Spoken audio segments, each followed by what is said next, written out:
I love a buttered biscuit.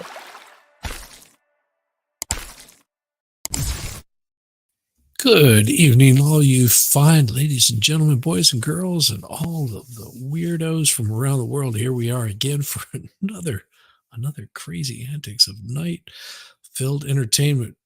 Mo will be joining us here in about a half an hour, so buckle up, belt up, whatever you got to do. This is going to be a fun one tonight because we're going to go into the Zachariah Anderson interview after watching a little bit of the Sadie Shady interview. And I mean, it's it is what it is. And I mean, I can't sugarcoat this at all because we know the bullshit that happened. We know, you just know. When you know, you know. So I've got a pretty interesting night lined up. I'll show you some of the Florida Man games if you're interested in seeing a little bit about that tonight. It'll be fun. We're gonna have a good time. So I hadn't heard of the Florida Man games, and it's amazing because it's just a matter of time before someone comes up with it. So here we go, a little bit of the Florida Man games, and it's in St. Augustine, Florida. I know St. Augustine, they actually have a really nice brewery there that makes some pretty damn good rum. If you ever get a chance, go check it out. It's good stuff. But St. Augustine, Florida, according to the AP, they rose up by the dozens from across Florida. Competitors. God damn, why does AI have to write this stuff? It's freaking ridiculous. Hey, what's up, Jacob Castro? Good to see you, brother. Good to see you. So, in tank tops and cutoff shorts for a showdown that treats evading the police and wrestling over beer like Olympic sports. We have some leftover tacos. Well, I have no running water. So there you go. Promoted as the most insane athletic showdown on earth, the Florida Man Games poke fun at the state's reputation for bizarre stories that involve brawling, drinking, gunfire, reptile wrangling, and other antics, carrying a risk of time in jail or intensive care. The games kicked off Saturday with the Star Spangled Banner played on electric guitar, then spectators sipped canned beers behind metal barricades. Well, it's only good if you're doing PBR. Hey, how's it going, Tony? Fast Group? Good to see you, brother. Good to see you. So they kicked off Saturday. They cheered and frequently shouted at expletives at dozens of teams battled in contests inspired by real events from America's most surreal state. Well, James Gordon of DeLond won first event, wolfing down a plate loaded with barbecued pork and sausage. A fraction of a second before his nearest competitor, he chugged a beer to celebrate. That sounds like, it's something that you would do in the South. I've lived in Florida my whole life, Gordon said after washing sauce from his hands and his beard. They're calling these events. I'm calling this bullshit just a Tuesday afternoon. One event had contenders dueling in muddy water in an inflatable pool, pummeling each other with weapons made from pool noodles and duct tape.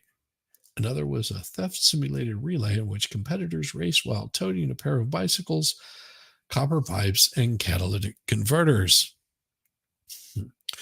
Larry Donnelly trained for the relay race by riding a bicycle around his neighborhood with a second bike strapped to his back. It paid off Saturday when he won his heat after picking up a bike in each hand and running with them. I have absolute disregard for self-preservation. I will do anything, said Donnelly, 42, who owns a St. Augustine pressure washing business and serves as the captain of the 5-team Hanky Spanky. That's a good name. When I was in the military, we did a little alligator wrestling. Oh, that sounds special. Other events involve contenders wrestling sumo style while holding pitchers of beer or running from actual sheriff's deputies while jumping fences and avoiding obstacles. Others faced a scramble to grab cash flying in simulated hurricane winds. Spectators, of course, they paid real money, $45 per ticket to watch the games at Francis Field in downtown St. Augustine. Yusuf El Shabibi said he and his wife made the 180-mile or 290-kilometer trip from Port St. Richie to watch stupidity occur on the grandest, most spectacular scale. Organizer Pete Melfi said he expected ticket sales to exceed 5,000. He said he was stunned to find nobody else had beaten him to the ripped from headlines idea for a spoof sporting event. We kind of give a person an opportunity to live a day in the life of Florida man without ending up in a cop car, said Melfi, who runs St. Augustine's media outlet, the 904 Now. But he had to tone down some racier aspects of the Florida man mythos to obtain a permit. There's typically drugs and nudity, but the city frowned on it when I asked for drugs and nudity. Well, no shit, Sherlock. I probably would have not granted that myself. The Florida man phenomenon seeped into the nation's conscience thanks to part in a Twitter account that started in 2013 with the handle @_Florida man. The account touted real-life stories of the world's worst superhero, sharing news headlines such as Florida man bites dog to establish dominance, and Florida man tried to pay for McDonald's with weed. I mean, why not? Why wouldn't you pay for McDonald's with weed? Florida's claim to be in the strangest state goes back much further, said state journalist who wrote the book, Oh, Florida, How America's Weirdest State Influences the Rest of the Country. He noted that the first flag to fly over its capital in 1845 bore the motto, let us alone. Apparently, nobody listened today. Florida has 22 million residents, the third largest population in any U.S. state, and they all share roads, beaches, and timeshares with more than 130 million tourists per year. You cram that many people together, they're bound to start running into each other's cars and chasing each other with machetes. That's according to Pittman. What did you do with Mo, you mofo? I have not done anything with Mo. She'll be here shortly. You just bear with it. She will be here. She's coming along. We'll get there.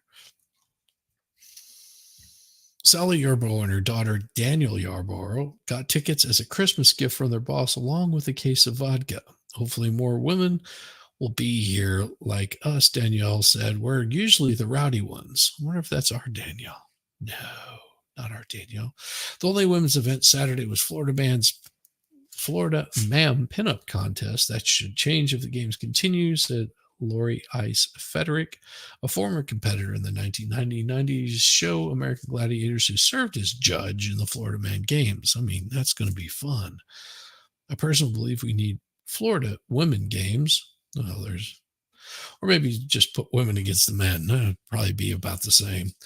Leading up to Saturday, Joshua Barr and his Cooter Commandos teammates spent time whipping up fan support on Facebook with posts showing the trio chugging PBR and jogging in jean shorts and mirrored sunglasses. Their team name comes from the turtle species celebrated by their hometown of Inverness.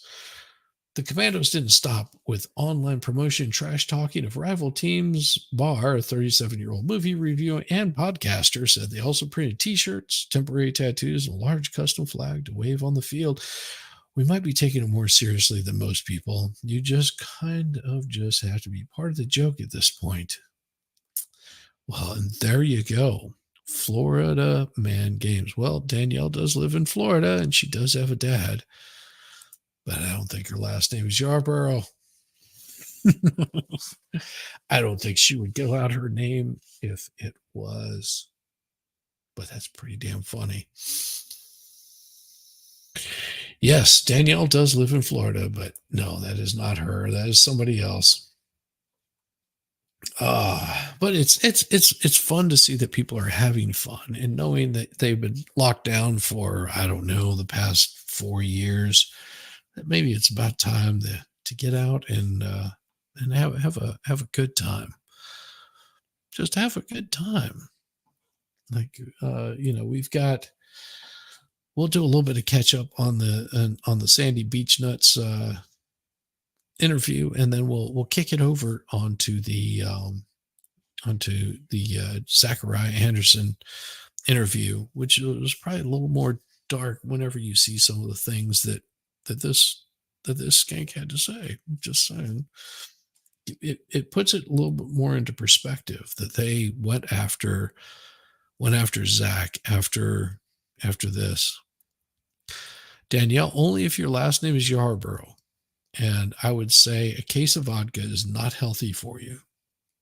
Just saying. I don't think your last name is Yarborough. Besides, it had Danielle with a capital D, and we all know that you're Danielle with a little d. So there you go. Good to see you. How you doing, Danielle? I didn't think it was.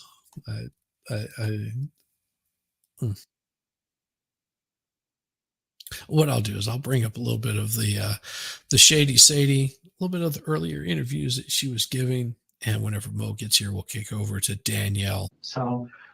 We'll kick over to Zachariah. Damn. See, this is what happens whenever water gets shut off on your house, and you have to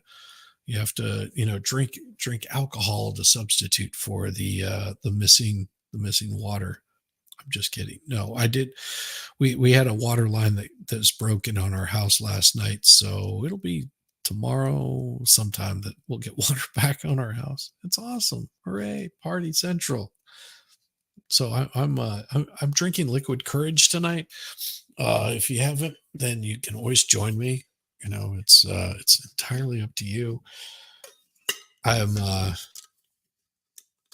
Yeah, it's been a day. It's been a week. It's been a year.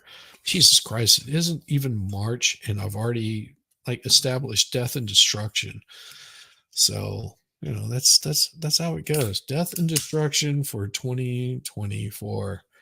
Hooray, Party Central. Hey, Aaron, how you doing?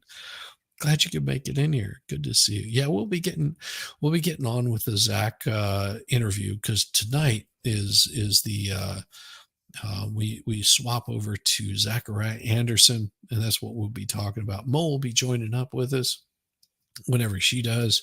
We'll be swapping it over, so you get to see that interview and a lot of the wonderful wit of Mo, as she has not seen it yet. So it's all going to be new to her.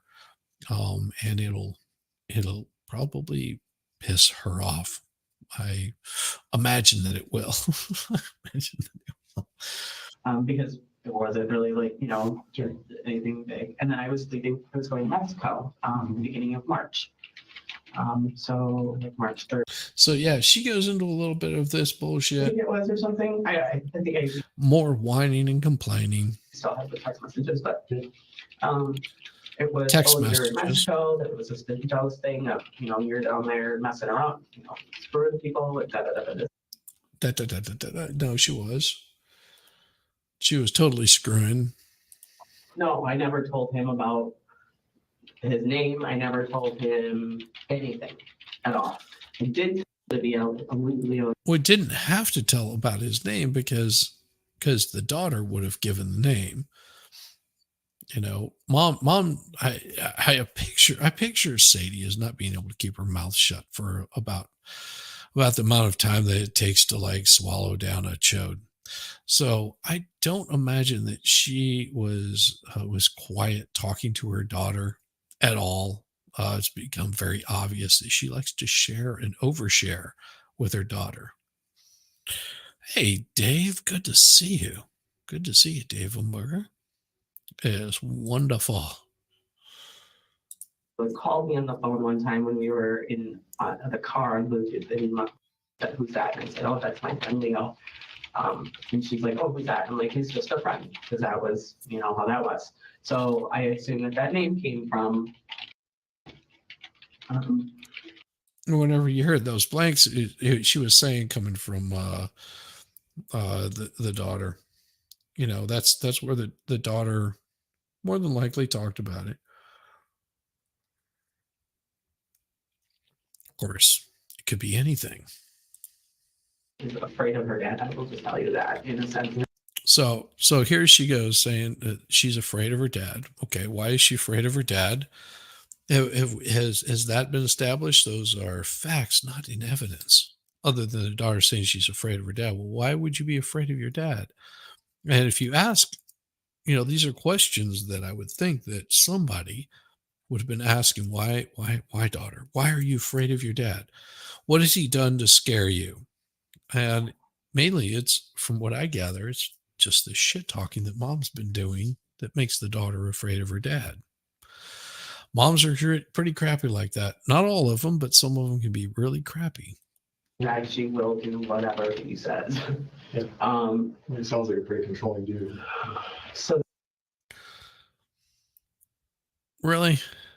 I just don't picture Zach as being controlling, just in control of himself. She seems more controlling, but also just it's a weird dynamic that she has with her daughter. then Manipulative. That would be the word that I would use. More manipulative. gosh, so yeah, so the whole Mexico thing. So I had to get on the phone with the police department because he wanted to take the kids. He was telling Becky, I'm taking the kids. He started making breakfast at 4:00 in the morning. My kids need to eat. So as she's rambling on about this, him wanting to take the kids because he was filing for custody of the children. Imagine you're filing for custody of the children, and it is her belief that he probably has good opportunity to get those kids. So she doesn't lose anything by dude disappearing. She's actually gaining. She seems a little stalkerish to me. Just saying, just a little bit stalkerish. Becky said it was the most bizarre thing. It was like he was like Susie Homemaker and like, you know, gonna do his dad thing or something. I did not give him permission to have the kids that weekend, even though he was probably trying to make good with his kids. You know, get it all straightened out. What's up, Lefty? Good to see you, man. Good to see you. I hope you're doing really well. I know how difficult this stuff can be. So I'm glad to see that you're still around and kicking. Hopefully kicking hornets' nests. There you go. we have a very strange how it's set up, but I have full custody of the boys. And speaking of hornets' nests, I've got a really good one for you. You're gonna love this. Let me pull it up because I laughed so damn hard that I just about peed myself.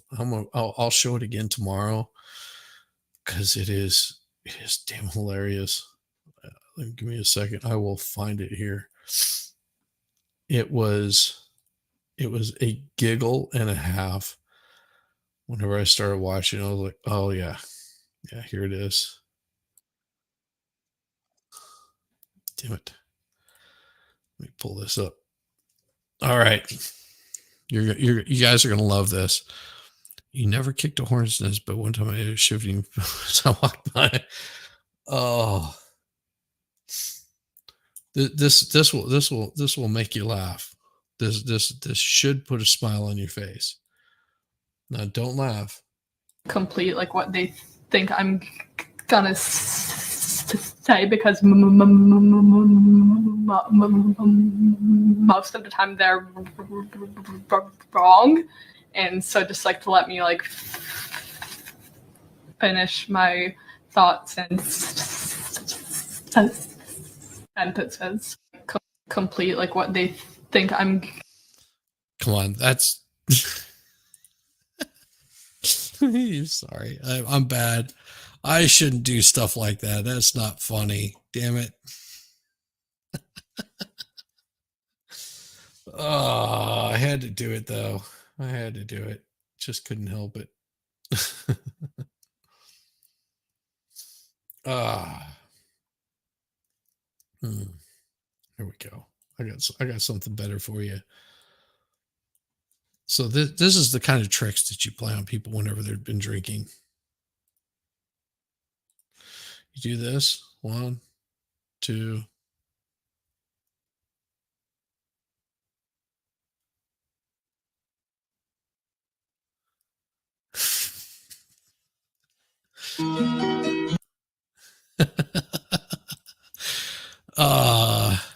No, you're right. I couldn't help it. I had to do something. But what we'll do is we'll make it.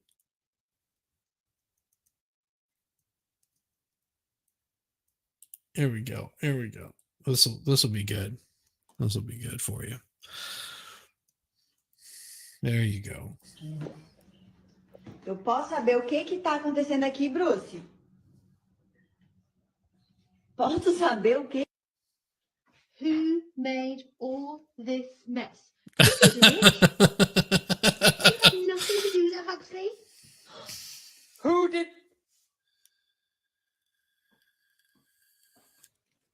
What is this? What is this? Was this you? Did you poop? Did you just vandalize the car? Is that you?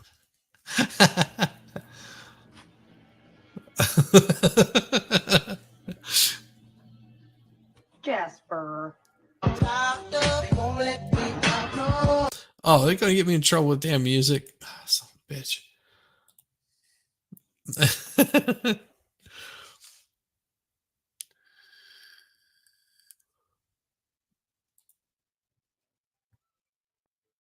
Oh, geez.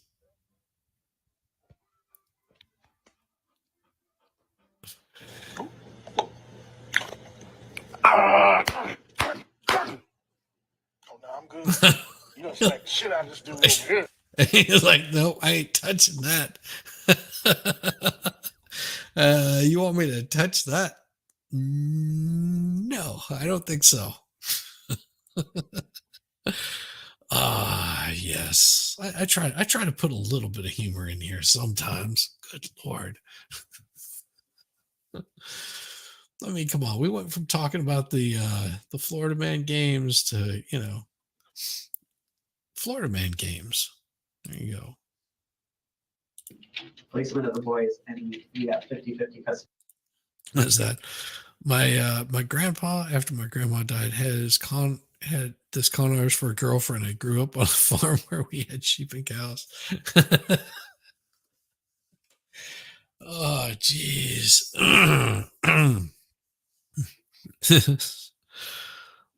Okay, so we're at the fair showing sheep, and she teases a lamb with a $20 bill. The lamb eats the fucking 20. Then she looks at my dad and wants him to repay her the $20.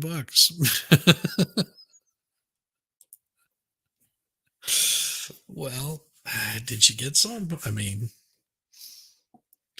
how is that? If tits without nipples are pointless. Somebody said that this morning. It's like, okay, there you go. Get it? Pointless. So bad. No, yeah, more of the shady Sadie. Here we go. Only because it's just a weird how it all ended up older than the boys and insurance things, and state got involved with them, not with the boys. So there's paperwork on not paperwork on the boys. Anyways, so that's always been a thing where you'll just show up and be like, well, I'm dad, I'm 50%. I have rights to be here and pick them up and do whatever I want to do. Okay. And so that was kind of always that part of the relationship the whole time. So came there, tried to pick up the kids. I tried to stop that. He left that night, and then I tried to communicate and figure out what's going on from Mexico with him trying to want the kids. He's never had the kids overnight before this time. Okay, before I went to Mexico.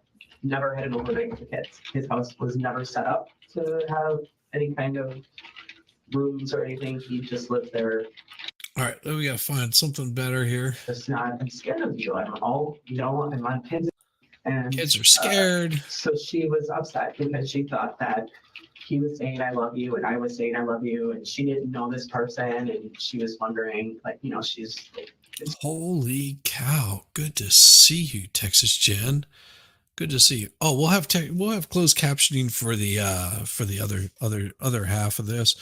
I just want you guys to hear the kind of bullshit that she's feeding out. That's all. Texas Jen, girl, you are awesome. What was that Blue Oyster Cult song? I'm on the land, but I ain't no sheep.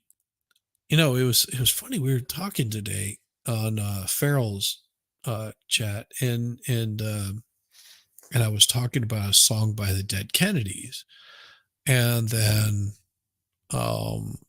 Expert mentioned the same song. It just has the same title. It's not the same song at all, which was pretty funny. As I went and listened to it, I was like, no, it's a different song. I'm pretty positive. Like the lyrics don't even match. So totally different song. Text Jen. Hey, Aaron Olivia. Yes, absolutely. No, this is I'll pull up the closed captions. That makes you feel better because yeah, she's all bullshit is what she is. Sorry, my mom's dating somebody and I don't know about this or whatever. So she told him. And then he told me, well, found a text message, and so you're dating somebody and you love them, and I mean just went into everything, and I'm like, wait a second, Or how about you're dating someone and you're like, what's it like that you're involving the kids in this? Good evening, Roseman Ranch. Glad to see you. Holy shit. It is awesome. It is awesome. We were just talking about sheep. Just saying. Right. Yeah, we ain't even going to say that. That could go down a totally different rabbit hole or a different hole. We're not talking about that. about it. I said, and as far as I haven't introduced him to her because this is new. Like, these are our kids, like I'm being smart about this. This isn't, I don't know. She was being smart about anything. I like how she says she's being smart. So I'm like, that's weird. Oh, Young, she will be here. She will be here. She's, the beauty of the way that we've got this worked out is I bring some of the older stuff up and sort of get everybody a little bit caught up. And then Mo comes in here like a hurricane and rocks me. Just saying. She comes in here and just makes it all better. Already. Don't make me do it, Shiz. Hold that shit up, Shizzy, in your back pocket. Forever young. See, Young, you need to reach out to me because I want to see if you want to do some readings on Sunday. Like, it'll be fun. It'll be a blast. Some AI readings, and it doesn't last more than 2 hours. You can come in. See, we need a nice, soothing female voice because just having a bunch of guys get up there and talk, it can be ridiculous. So Young, hit me up Sunday nights. You got an open invite. I'll send you a link if you want to do some AI stuff. It'll be fun. You'll have a good time. I guarantee it. All you gotta do is just hit me up on Discord. You got my number, girl. It'll be good. It'll be fun, and we have a blast with it. Oh yes, thank you. Good to see you, Funyun. It's wonderful. Yes, hit that. You're really shy. It's almost like I need to do it on a whim, or I'll get heady about. See, that's the thing. You do it as on a whim. You show up. You just have an avatar, and whenever you're ready to read a line, you just read a line, or you can just say skip, and we'll skip over you. But you can totally hang out the whole time. It's fun. It is absolute blast. And you'll probably be laughing most of the time, and we won't make you say things that you don't want to say. So that's the cool part about it. You can have a good time with it, and you can always put input on there, which is really cool because we enjoy having you on here. Reading out loud in class as a kid was the worst day for me. Oh, really? Yeah. But see, nobody sees you, so they'll never see you blush or anything like that. I mean, think about this. Volstorm never even shows his face. Never even shows his face the whole time, and he has a blast doing it. You don't have to have any special voices, just having like that nice smooth voice on the other side, because a bunch of dudes talking can get really weird. Get really weird. How's the wifey? Oh, the wifey's good. Yeah, I mean, she's actually dealing with all of that like really well. She's got, she was a little bit, she's just, because she's administrating all of that. It makes it really, really just more of a pain in the ass than it could be. She tried to get him to do a will before he passed, but he didn't. So it's an extra step to get all that stuff dealt with. But yeah, she's doing good. I mean, we had a long weekend. Wasn't the most enjoyable, but it was. May I ask, had he been? Oh yeah, for like the past like 3 years, he was young. He was not the best of health. We're talking severe obesity. He had kidney problems and just health problems, heart, lungs, all kinds of stuff. That he lived as long as he did with the way that he mistreated his body over the decades of living was amazing that he actually survived as long as he did. So yeah, he wasn't the healthiest specimen of a human being. It came at an odd time, but it wasn't unexpected. So it's been a little bit easier. Been dealing with probate since October. It isn't fun, but one day at a time. Well, the good thing is there's only certain things that she'll have to probate. Most of it is just dealing with, making sure that the bank accounts are handled, that his bills are taken care of, the ones that he had outstanding bills on his, like accounts just have to be all closed up, that kind of stuff. Oh, Mofo Raiders, none of your business. Good stuff. So I knew this would happen. Mo would come rolling in here and she will rock me like a hurricane. No, there's thoughts and prayers for the wife. It's my brother-in-law, I think, that hit him a little bit harder. My wife was sort of over his shenanigans. She tried to help out as much as she can, being an attorney, getting wills and all that kind of stuff taken care of. And I'll tell Mo about it whenever she gets in here, because it's quite damn comical. What we found. So we were expecting the place to be a little bit messier than it was. Not really a hoarder, but he was, because he wasn't in the best of health. He wasn't like the tidiest. We had actually set up getting him with someone that would come by on a regular basis and sort of clean, because like I said, he wasn't the tidiest. And that helped out quite a bit. But like I said, it's just a ongoing thing, but it's not anything that we got bigger issues going on. that was, like I said, this year has been just filled literally with death and destruction. So that's how it goes. You take it one day at a time and just move on. For real, it comes off so honest and clueless is what's really happening. No, thank you. It's it was father-in-law, and it is what it is. I can't sugarcoat any of that stuff. And his surprise at the end kills me. Yeah. Ours isn't a family member. Is in Washington State. Just named my husband's executor, and it's been a mess. He had to spend 6 weeks in Washington after he passed. Damn. Yeah, that is the hardest part. Getting probate done, especially if it was done during the lockdowns, that would have just made it even worse. It's no fun. But yes, we feel the love, and we feel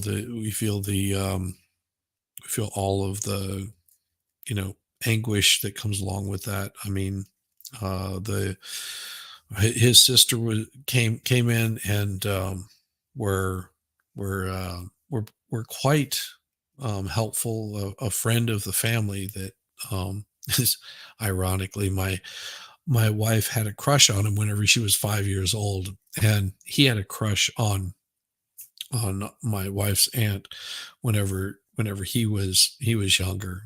So it's was quite comical. This guy actually came and helped, just by taking, like, because we donated almost all of his like furniture and things like that to Habitat for Humanity, which worked out really nice. They came by, they were really smooth. They came in, picked up the furniture and took it out. We were there the day before, cleaned all of the all of the furniture out, and it was, getting rid of like all the clothing and stuff like that, and it was just like, you know what more can you do? Well, speaking of what more can you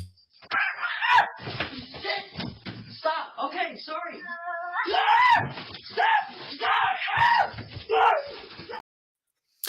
welcome, Mo. I mean, I only allegedly attack people when they're not facing toward me. Only allegedly. Only allegedly. Oh yeah. It's like he has never had a cat before. Well, we were talking. I was explaining to people sort of a little bit about my weekend and everything, and about my father-in-law passing, which was not over the weekend, but it happened the week prior. Not the week prior, but the week before that. And we were just waiting on death certificate and certain things that you have to do, like, because he was cremated. So there's like period of like back and forth that has to go through. We went there and cleaned out his apartment. Habitat for Humanity was really helpful in just moving all the furniture. We were there Oh, the day that's nice. before. Yeah, it was great. And that goes to help other people, that are Yeah. moving in. We packed up a whole bunch of CDs that he had. They took those and they'll sell them at one of their shops or something, and that'll help fund it a little bit. We took all of his clothes and just tossed them because they were just not, like, I wouldn't do that to anybody. Like I said, he wasn't the cleanest person. Oh, well, yeah. No. Yeah, just like it, just throw it away. And then what else? There was, we went and got his electricity cut off for Monday, so that happened today. Just a bunch of like things that we took care of. I mean, we spent maybe 5 hours there just throwing things away, sort of, packing stuff up and moving things, just to make room so Habitat could come in, because they could only come in. They had a window. Oh, And yeah. then there was they wouldn't take any of his, like, healthcare kind of things, like Oh, yeah. like 2 CPAPs and a blood pressure tester and like a BiPAP and like things. And then one of them was a rental or something, so we made sure that rental company got it back. Just things like that Oh, yeah.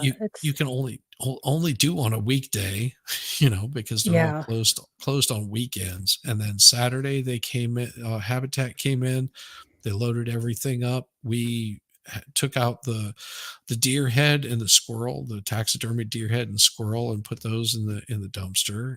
And You didn't of course, want to maybe keep one for like Christmas, or what I find really classy I is the wanted to deer use head one with the legs holding the rifle that shot them. yeah, I That's always find so that cool. super classy. Well, I thought about keeping the squirrel.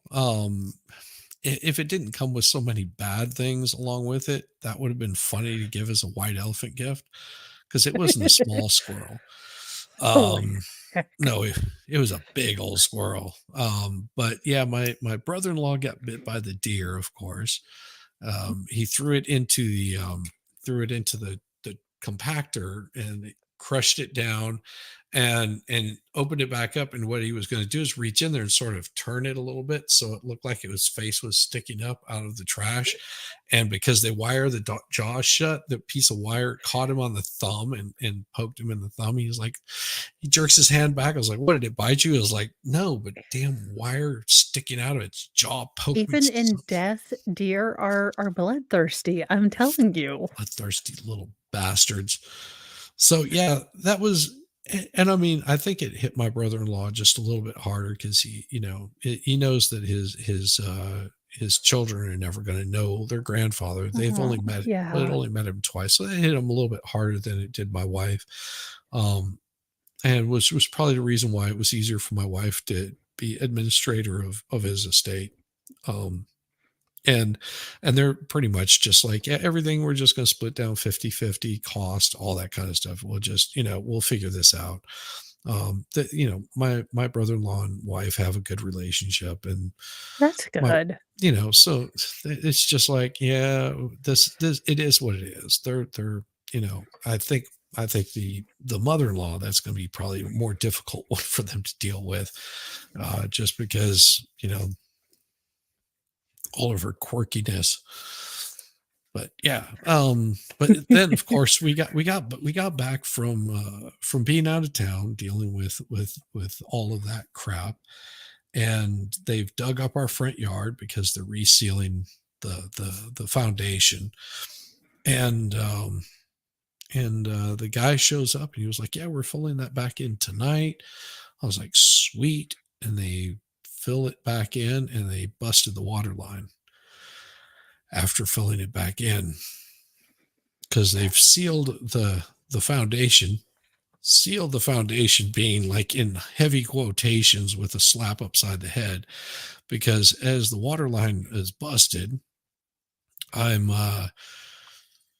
they said, well, turn the water on so you can get some water, so you can like put it in a 5-gallon bucket, fill that up so you can like fill up your toilets and everything so you can flush those. Yeah, in a half an hour it started flooding the basement again, so the water sealing didn't work, of course. So we've got someone coming out tomorrow to dig up the whole thing again so they can reseal it properly. Shizzy, did they use Flex Seal? Because I have seen commercials and that stuff is miracle stuff. No, they use what Flex Seal was supposed to do. They use some really good stuff on it, but so currently we don't have any water. We've got a leak that could happen at any point in time if you turn on the water. It's just like, you're just like, seriously, God, like. I told my wife, 5 minutes, I'm trying to be a good person down here, and you're like, no, he deserves a kick in the nads. I'm like, am I Job down here? If you and Satan are doing a bet on my life, look, I don't know that I'm gonna follow either of you, okay? Well, I told my wife if we do manage to get a rainstorm, either I can take a bath in my basement or I can just stand outside and lather up really well. Probably with some ash from the fire pit. It's a good thing we didn't do the fire pit last night. She was like, "Hey, how about we do the fire pit tonight?" I was like, "Hey, that sounds really good." I was like, "You know what? It's a little cold and I'm a little tired. So how about no?" So, well, that and you would smell like marshmallows the entire time you'd have wanted. Yep. And now I'm sitting there going, "Damn, I really want to take a shower." Parallel universe. They had to fix your water main and water line. They busted towing in our new little rental house. Oh, yeah, we do. Rain shower sounds lovely, except whenever it's 30 degrees outside. That doesn't sound lovely. No. Although my wife would go, "Hey, that sounds like fun. Here's some soap." And no, I'm not letting you back in until you're all clean. She'd be like, I am totally not filming this. At all, ever. Shizzy just, in like a little barrel like they used to have in the old cartoon. Oh yeah, You're just exactly.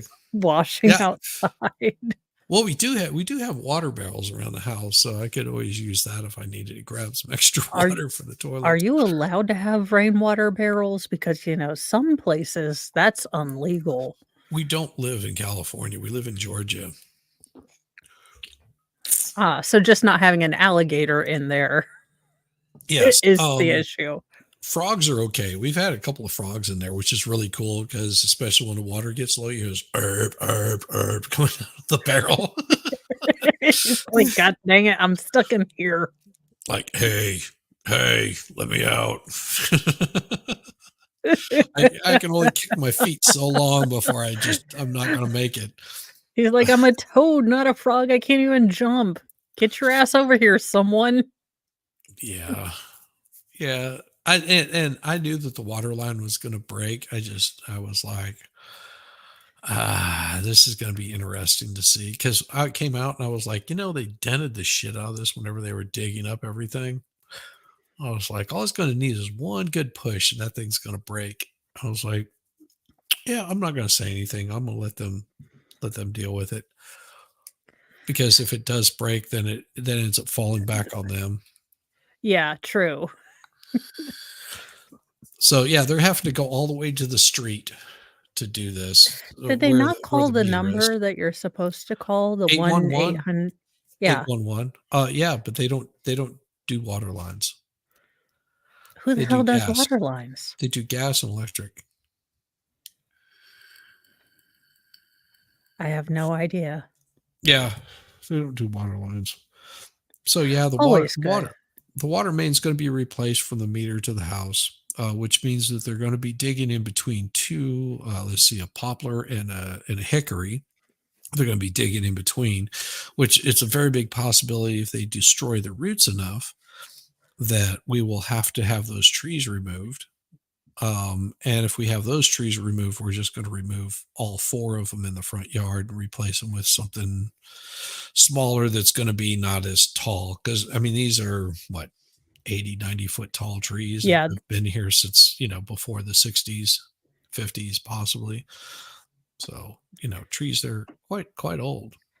Yes, just don't get those rotting meat trees. Those Bradley peach trees or pear, whatever the hell they are. I'm like, what is wrong with you? And who picked these out? And who do I need to sue? It's almost as bad as magnolia trees. Now everyone says, "Oh, magnolia trees smell great." I was like, they smell like semen. Just saying.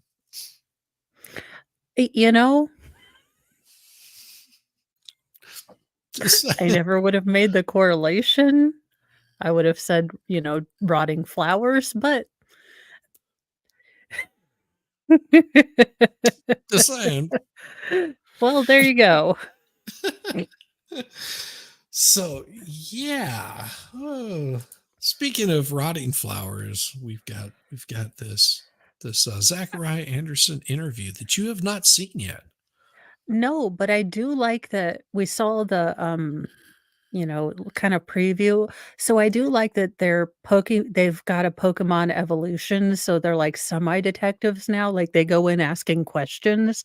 Like we saw their first Pokemon form, which was ask no fucking questions. And then now they're like, I am questions are, here I come. And I'm like, oh my God, y'all are actually playing at being detectives. You figured it out. You've never seen it either. Oh, okay. All right. No semen smells unless you drink pineapple juice, apparently. Not saying anything. Look, as a woman who's going to have 3 teenage boys, I'm never washing their laundry again. Once they reach 14, I'm just like, y'all are on your own. Any socks need to be washed by yourselves. Nothing. Why is the left foot crustier than the right foot. No, I will ask no questions. I will be asking no questions. It will be a don't ask, don't tell kind of house. I don't want to know. I just don't want to do the laundry. All right. Thank you and goodbye. I'm not touching that. Texas just like I'm keeping my mouth shut. Well, we got ways of doing that. Damn it. See, Well, now you got me. as I learned from Newsy News this morning, it's not so much size, more that it is circumference, apparently. So, Well, age-old I question. mean, it's what is it? I had a staff sergeant that was part of the motor pool. He was like 5'2". This is a really short dude, and someone came up and said something really smart ass to him. He was like, yeah, all 3 inches. He was like, yep, 3 inches in diameter goes a long way. To be fair, as a Christmas miracle, scientists have learned, now this might be self-reporting, but the male schmeckle has grown 25% in the last 20 years. So they think it might be environmental causes. And I'm like, how is this cause for alarm? I thought this was a Christmas miracle. Well, it's global warming. That's what it is, because of shrinkage.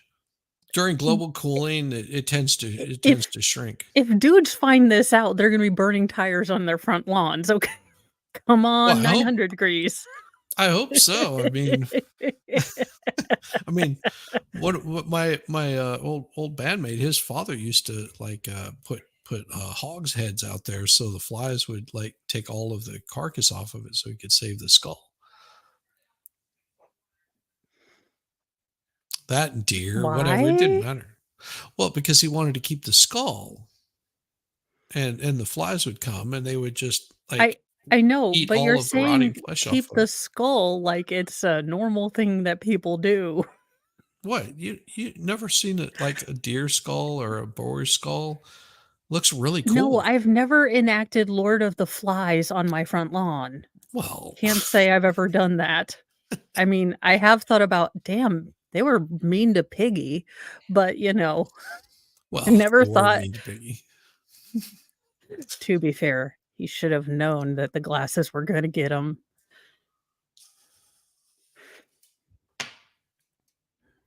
Look, teenage boys and teenage girls are a-holes. Yes. So he should have been like, I have no idea what my glasses do. Not one. So remind me, how long were they actually there for? Like 3 or 4 days, and they had already turned into complete savages. I can't remember. It's been so long since I read it, but yeah, long time. No, it wasn't like months. They weren't like the guys from Alive in the Andes who are there for 6 months and had to eat Peter, Paul, and Mary. I think it was 2 days. Yeah, it was not very long. They turned totally batshit crazy. They were like, you still have Pop-Tarts in your MRE, dude. What the hell are you doing? All the adults find them and they're like, the flip is going on? Are you kidding me? You just ran out of internet for 2 hours. Seriously. Oh yeah. That's what happens whenever you get a bunch of 14-year-old boys in a room together. I mean, either that or they're going to try to light their farts on fire. Which is just as amusing. Well, hopefully no one dies. Well, they'll be feeding the cows chili.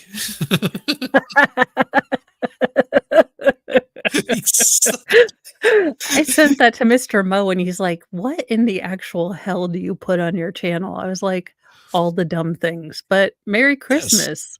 Yes. Merry Christmas. I don't know if everyone's setting Greta Van Doomsburg a thank you card would really be appreciated, but if it happened, that would be hilarious. Oh my God. I was talking with Nick and he said she's only got one more time before she's in prison. Even she's gonna serve real time. She'll serve real time for all the shenanigans she's been playing. Well, everyone's luck runs out eventually. Well, some of us sooner than others, but Well, yeah. mean- I mean, let's put it this way. My life has been pretty damn blessed up until this past year. Oh, well, 2020 yeah. 2024, and I'm naming 2024 the year of death and destruction, because literally that is what it's been, just death and destruction. Well, It- I mean, it's it's gonna a happen. rebuilding year. It is. Uh. You have to burn it all down to rebuild. What can I say?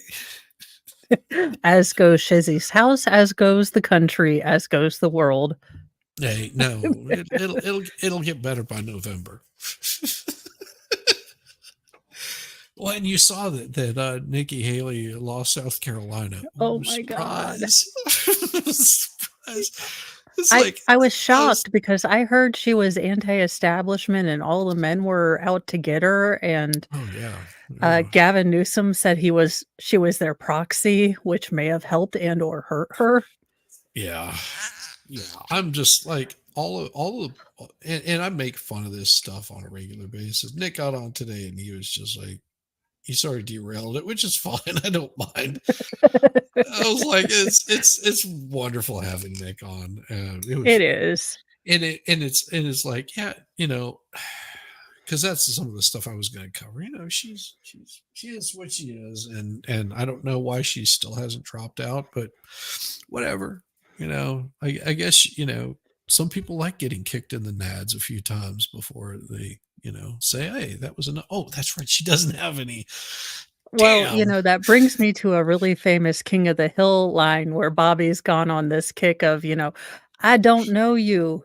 That's not your person. I don't know you. And he keeps kicking little guys in the twig In and the nads. berries. Yeah. And then he kicks Peggy there and she's like, you'll be surprised to find I don't have testicles. And Mr. Supernoosen phone is like, she's faking.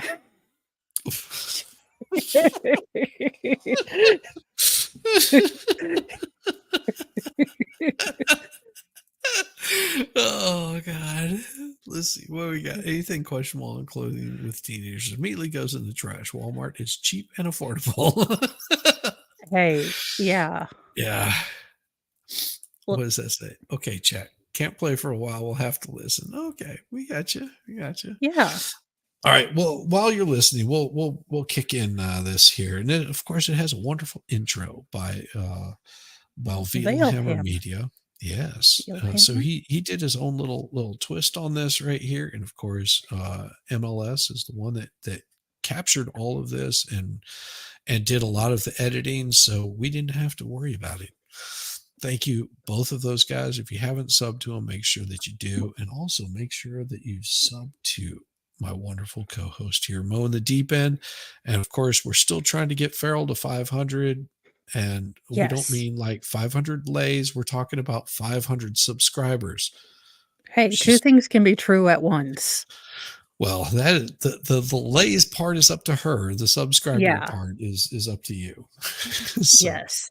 Make sure you guys do all of the YouTube things. Hit the thumbs up and not in that kinky way.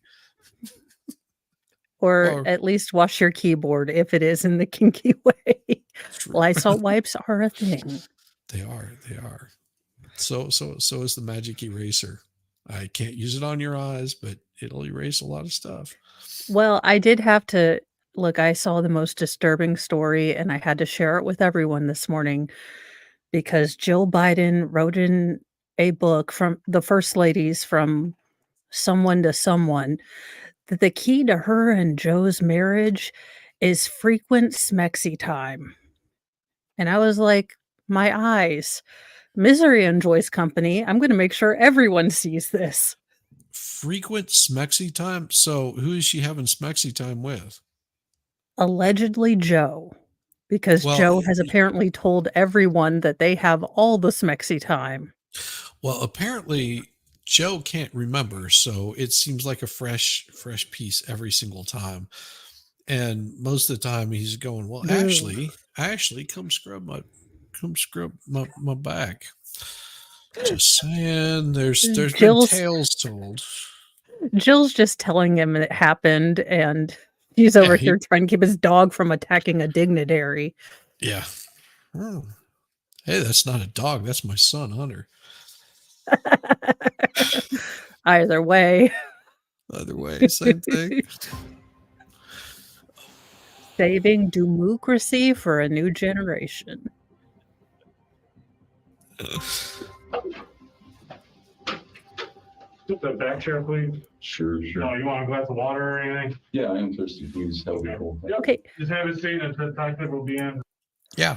so I've only seen maybe 3 minutes of this video, but this man comes in not insane, not dragging in a 12-year-old, No. and, being all normal. And these ones, their guys are like, who are we going to listen to? Crazy woman who babbled for 4 hours and her tyrannical teenage daughter, or this dude?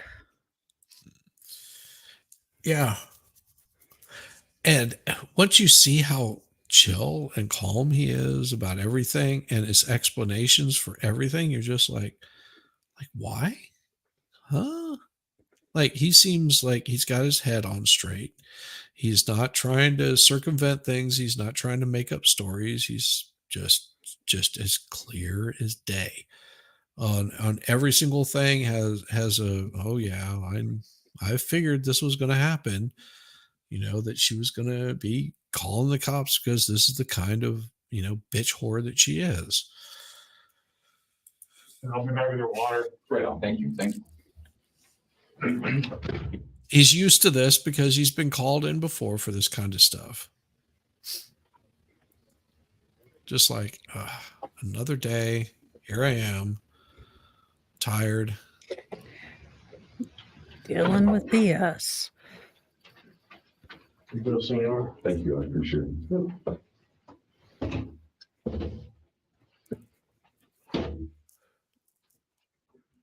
Like how the cop slams the chair around a couple of times. He's just like,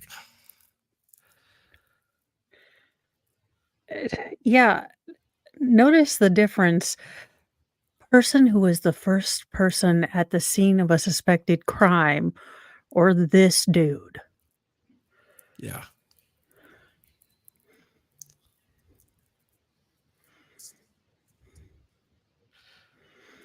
He's just sitting there just like, really?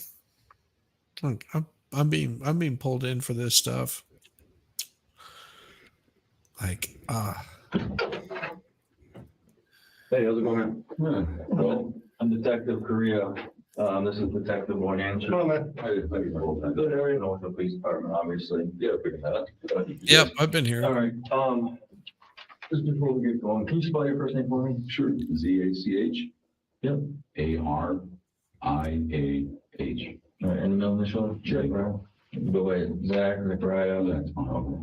And your last name, sir. Anderson. ANDERSON. All right, and your birthday, sir?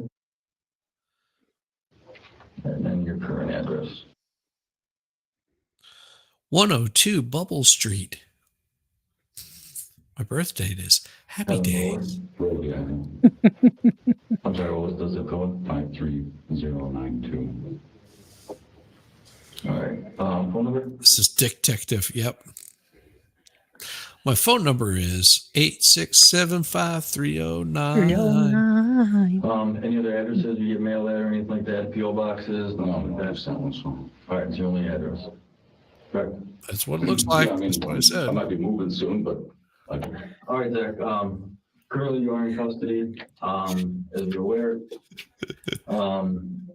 We're conducting an investigation. Prior to that, us talking to you, I want to read to you your constitutional rights, all right? okay. I basically state that you, Fuck you, Zach. Zachariah Anderson, have been invited your right by myself, Detective Korea, the Commercial Police Department. Sure. Couldn't help that. That was good. That was a good one, Zach. Just eats magnolia flowers because they taste like, forget it. You know. That was a good one. I like that. Way to get fiber into your diet. Or protein.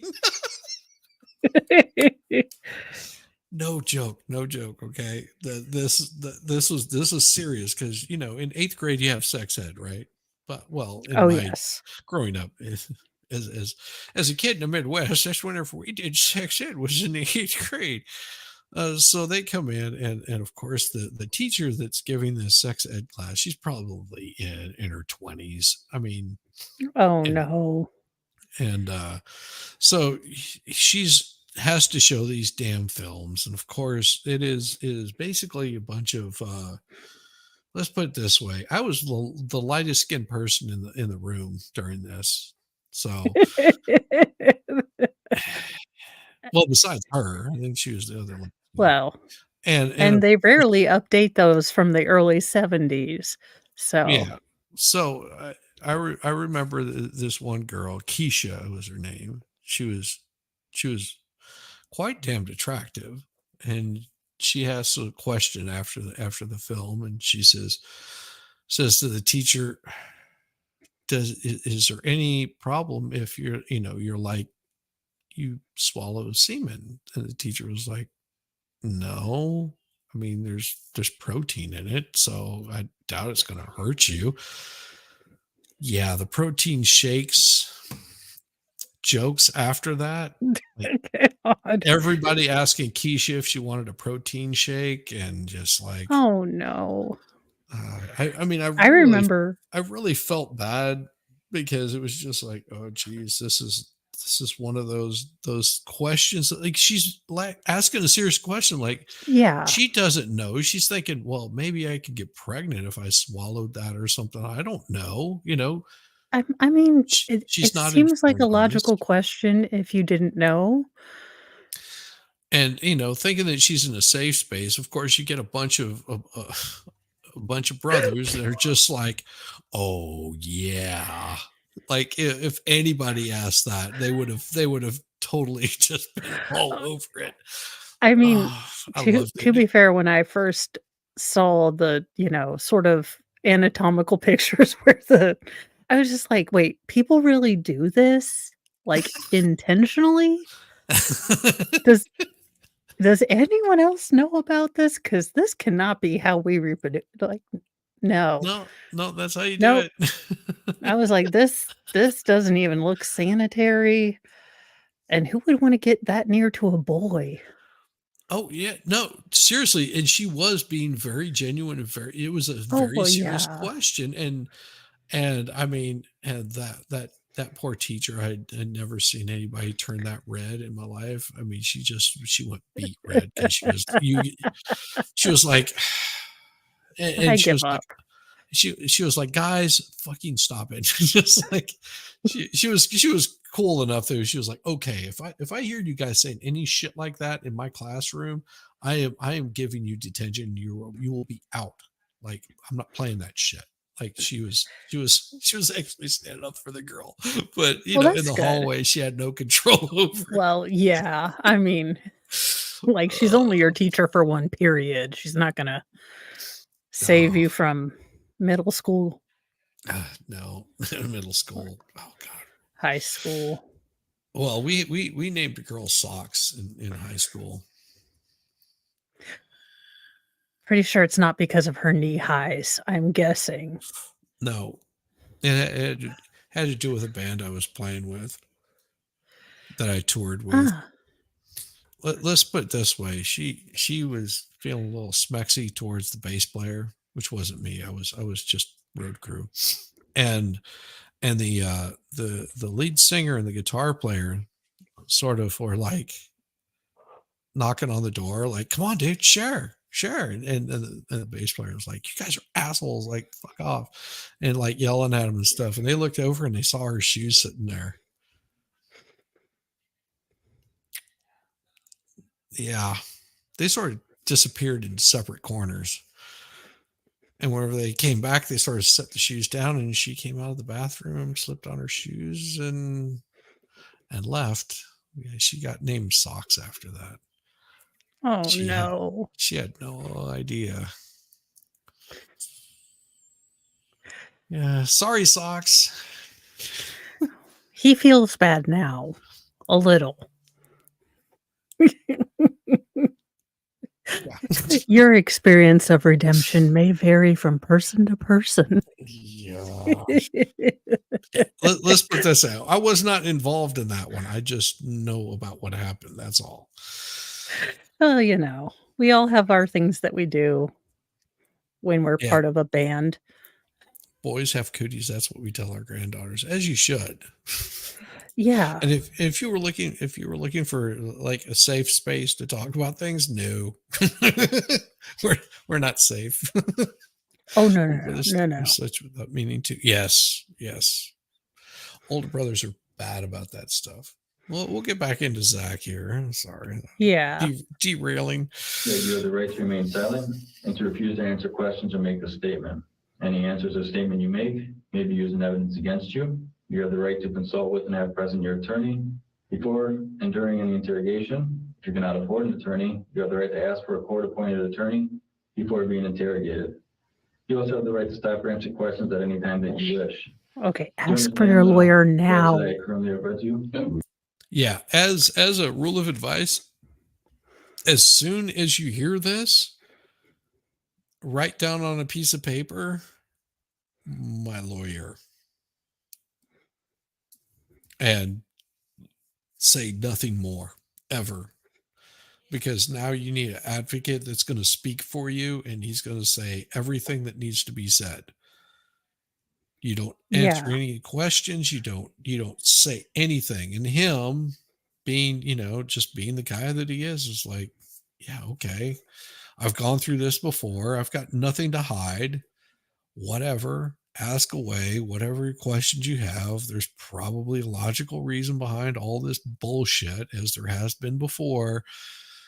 No, at this point, guys, girls, children, men, women, whatever, half reads, it doesn't matter. Just say, okay, here's my right, and I want a lawyer. I can't afford one, so get me one in here, because I want to know what the hell is going on. Because you don't get these rights read to you for no reason. Like, there's a reason why. There's a reason why they're reading you the rights. Yes. There is always a reason why. And the answer is because you're a suspect. No, the reason is because you're guilty. Simple as that. In their eyes, no, you're not a suspect. According to these cops, any popo these days, they're not looking at you like you're a suspect. They are looking at you like you are guilty. They have already convicted you of being guilty. So anything that you say can and will be used against you in a court of law. If you say this, if they say what time is it, and you say it's 10 o'clock, well, you're going to be guilty for lying. Whatever they have to do, whatever they have to say, however they can twist it, they will do it. All you have to do is say, I want my attorney. I want my attorney. I want my attorney. I'm not answering any questions. I want my attorney. Where's my attorney? I expect my attorney to be here. Where's my attorney? Where's my attorney? Every single question. Where's my attorney? Where's my attorney? Like, where's my attorney? Not even give them smart ass remarks like, do I look like I'm stupid? No, don't even say that. Just say, where's my attorney? I want my attorney. Where's my attorney? Where's my attorney? And stick with it. Stick with it. Stick with it. They will break before you do. Trust me. They have to. If not, then, well, they're screwed. Okay. So we're investigating a case of stalking involving your children's mother, Sadie. Sure. All right. So that's what. Yeah, absolutely. At this point, you say, yeah, where's my attorney? We want to talk to you about. Okay. Can you kind of tell me what's going on with, like, what's up with your guys' relationship? What's been happening, going on? Well, so we were together for like 12 years. And about 6 months ago, she flipped her script pretty hard and went from being, primary caretaker of our kids to barfly, And so she to my account, has picked up about 4 boyfriends. She had made comments to that effect to our daughter, you know. Uh-huh. And she's been chasing on with whatever guys, to my understanding, will buy her some blow. And that's how she's been spending her time. They reopened the bars in Wisconsin last week, Friday or whatever. My kids were at the bar 2 days in a row, you know. What Yeah. a dumpster fire. Yeah. And this is, so why aren't these attorneys listening to what he says and not what she says? Well, because these detectives want to go home for dinner, and Sadie's given them a complete wrapped in the bow case with no detectiving. Yeah. No detectiving yet. Detected. So I submitted for custody of the kids on the 8th, you know, retained an attorney, and submitted for custody of kids on the May. Yeah. May 8th. And then she encountered that and filed on the 13th or whatever. And she's had a list of accusations about me stalking her and otherwise. And I have gone to check some information on her. And I have looked to verify some things like whether or not she's going to the bar and that kind of thing. But really just for the purpose of the custody battle, because it's just going to be a mess. And what I can tell you is, to my understanding, she, like around Christmas time, so we have twin boys that were born on Christmas Eve, you know, and it's supposed to be my day with the kids, my Christmas with the kids. And The previous one? Yeah. And I went over there and our daughter wasn't there. And I said, all right, you know, like we went and picked up a Christmas tree and we went to have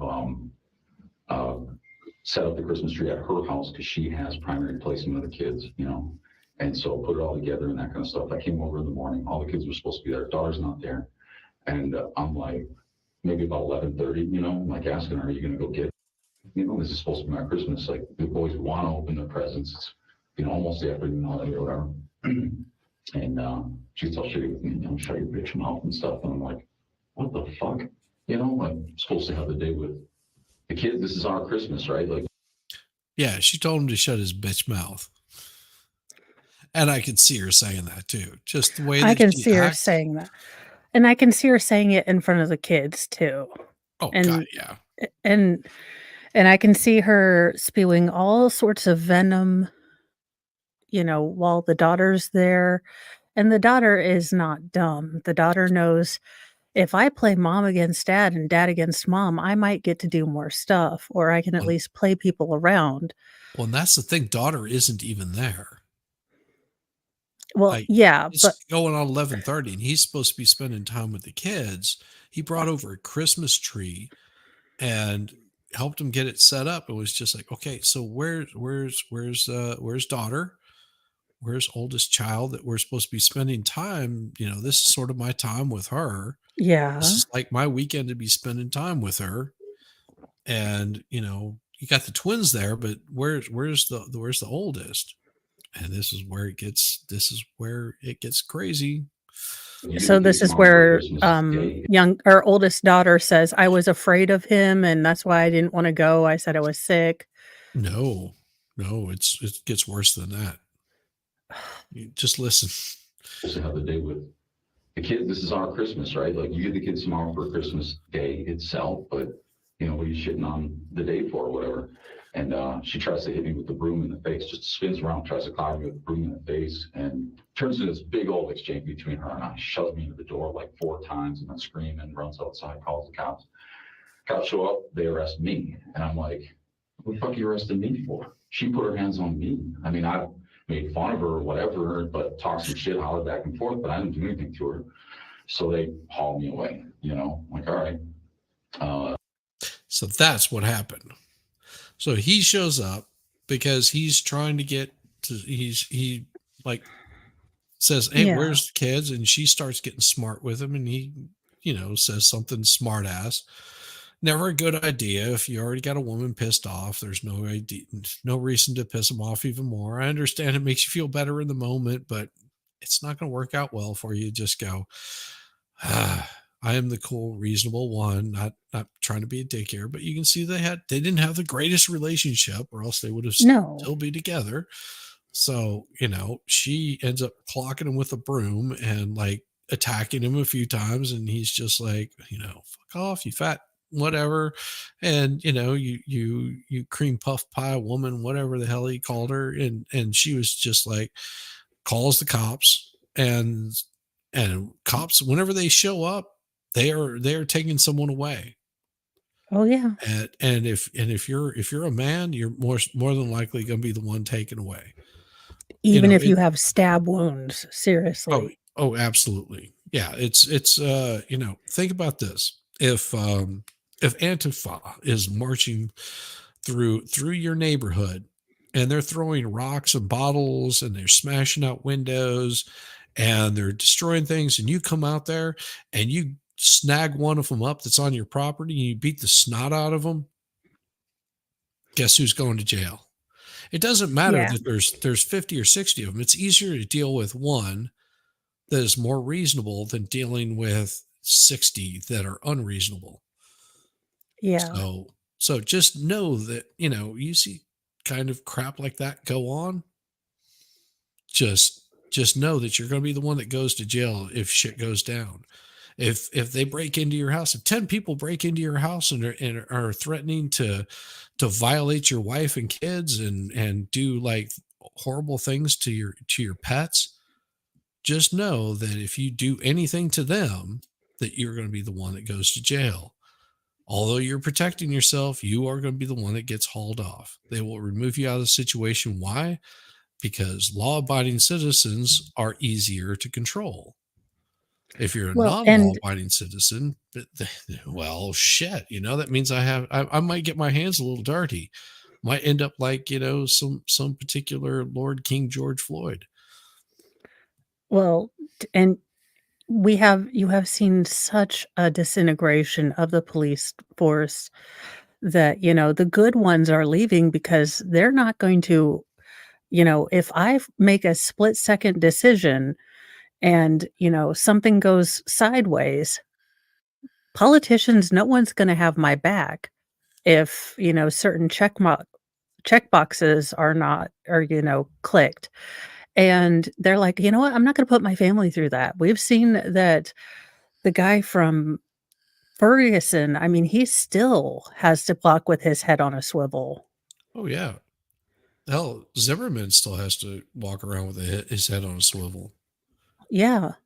Because, everyone says, oh, he attacked and killed this black man, and that therefore he's the one that's, horrible and rotten.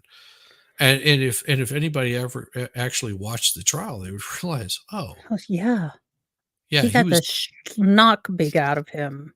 Yeah. It's like as soon as people start throwing any sort of race on what somebody's doing, that something's not right. It's like if you have to throw race on it, except as a descriptor of, who broke into your house. Well, it was a white man, 6'1", and he had blonde hair, blue eyes, and he went that way. But if it's any other color, they go, well, we can't mention that. So what are we on the lookout? We're lookout for a man wearing a red shirt. Okay, like, what did the man look like? Well, it's just a man. Well, how tall is he? Well, we don't want to say anything about their height because, then we might get accused of, misgendering them or something. It's just like, oh, Jesus Christ. Like, just, they're descriptors. Yeah. And for Bill Maher to act, and oh gosh, Van Jones to act like Ann Coulter, who is a whole pile of elbows, kneebows, and smug.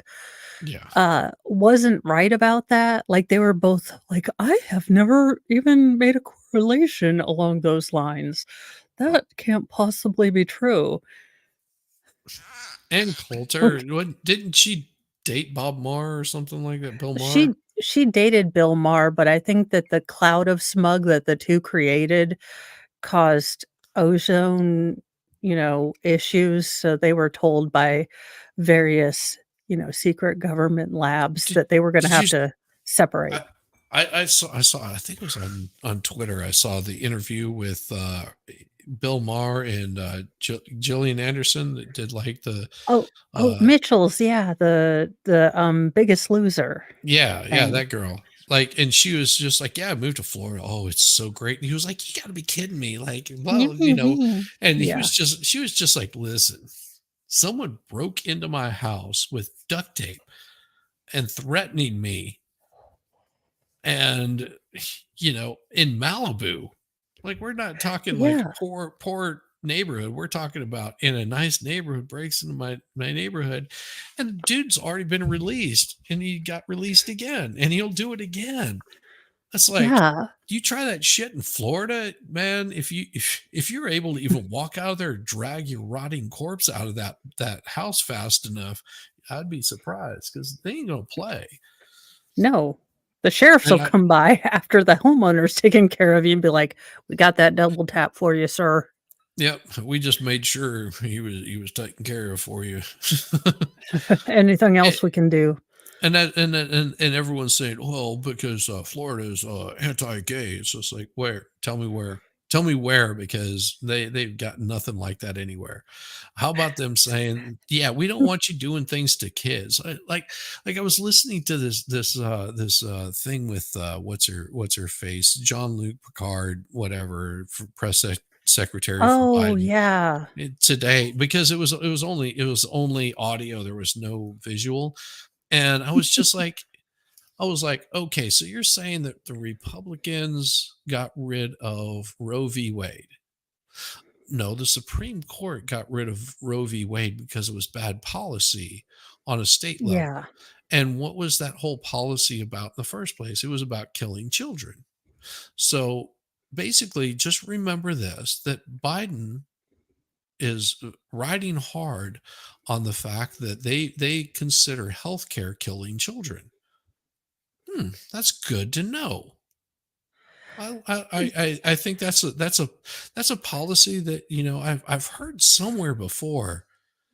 I think it was it China where they had the one child policy where well, we can't do it this way, so we'll just drop them down a well. I mean, because they said you can only have so many kids, and if you look at the people that are most affected by it are the ones that, well, let's see, they held in slavery for I don't know how many years. Yeah. The thing is that people, I would call myself a conservatarian, but I could see up to a point when it was safe, legal, and rare, but now it is shout and be excited about it. It is to the point where you have a governor of a state saying if the baby's born alive, we'll, think about it. We'll dispose of it. And I'm with you on that. It's just like, if, bad shit happens and outside of it, and here's the thing. If you say, it's like, okay, so we'll accept, everybody on the planet will accept incest, rape, that you would have that abortion would happen. So what's your excuse now? What's your excuse for killing kids now? What reason would you have outside of incest or rape? It's because you couldn't wrap it up, because you didn't wrap it up, because you had sex out of marriage, because any number of things. These are things that are controllable. Incest, rape are not controllable. Like if daddy is jumping on daughter in the middle of the night, it might as well be rape. He's taking advantage of a really, really vulnerable child. Yeah.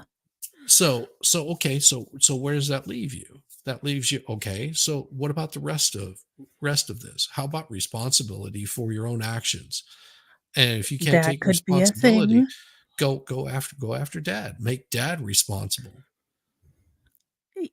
Or there are couples everywhere that struggle with not being able to get pregnant, or and that would love, regardless of color, creed, maybe some birth defects, there are couples out there that are waiting years and years to adopt. Yes. And they'd be fine with it. And the reason I say this is my brother was adopted. Like I have a half brother who was adopted, and he had a father. It's creepy as fuck. I won't even go into. You can watch one of my old streams about that. That he was adopted by a man and a woman. The father died whenever he was about 4 years old, and the mother moved off to Canada. The family was a little weird, flipped out, and moved him down to Florida. He's been there ever since. He is like ultimate Florida man, except for his time in the military. It's so interesting that he doesn't consider my mother his mother. He was like, whenever we were talking, we were talking the other night, he was like, yeah, I mean, I understand the stuff that you're going through, because his mother passed, and that's exactly what he said. My mother passed. And I was, and he goes, and then he sort of wanted to be like inclusive, whatever. It was just like, It wasn't. I mean, my adopted mother. I was like, no, that is your mother, because that's your mom. That is your mom. That is the woman that took care of you. She wasn't like some birth hole that, just tossed you aside. She was the one. She was the one that actually loved and cared for you from the time that you were in her arms to the time that she passed away. That was your mother, and I will never take that away from you. Don't ever try to consider my mother and your mother as the same person, outside of the birthing canal. That's it. And because I understand, and he's living a very full life. He is a very happy person in his situation. He's just like, I've got a wife. He doesn't have any kids. He's got, a house that's paid for. He's got a place to live. He's got a steady job. That's what he works at. His wife has steady work, and they're living the best of their lives. Yeah. Look, when I found out I was pregnant with daughter number 3, she was a product of, certain items have expiration dates. Since I had been married for damn near 4 years, and maybe I didn't pay attention all that much in that health class, I was supposed to. So her dad and I weren't in a relationship, and the thought did cross my mind, but then it also went to, I was in a pretty crappy situation with the other 2 girls. I for sure thought she was going to be a boy. I have negative mother's intuition about that, so don't ever ask me what you're having. You will get the wrong answer. So just go with the other one. But I can understand. Like I said, look, I think most people can give a little to be like, okay, look, up to this point, don't celebrate it. Don't promote it. Right. Try to give women other opportunities. It has been this entire culture of now affirm this and tell me I'm beautiful as I shout my abortion. And there's a lot of us in this country that, I know you guys don't think it's a baby, but it kind of hits us in, a spot or something. And, when you start, you push a lot of mild or moderate people out when you start going to the extremes that they're going to. Yes. And, we used to be I've been very moderate on my point of view. And if you sat down and you had a conversation with me, you were just like, listen, I'm not proud of X, Y, or Z, but this is the reason why I did it. I'm not going to sit there and be judgmental on you on that. Yeah, no, that's not my job. I use it as a warning of whenever you start taking it to these extremes, you're going to get extreme kickback on it. And it's not a place that I think anybody wants to be. Do I think that women should be able to have an abortion if they want to? Absolutely. But I don't think abortion should be birth control. Even my wife will say the same thing. And she's as lefty as they come. She'll say the same thing. It's like, no, this is not birth control. And it shouldn't be birth control. If you're hey, atheist, using this as a reason to go out, vote me Vote me in for president because I'm going to disband all. Well, I'm going to make every single child, family services do an audit on themselves, see how many children they've unalived, and then get back to me before I disband most of them effing groups and come back with a better idea. Because am I a little heated from the Groves case? Yes, I am. But uh, make adoption legal, make it cheaper, and you know what? I am okay because I am the world's worst Christian with, same-sex couples adopting as long as they pass the same, tests as the rest of everyone because we don't want gross people, and you know that it has happened. I think it happened in Georgia, didn't it? Or was that Oh yeah, it was Georgia. Here, I've got something though for.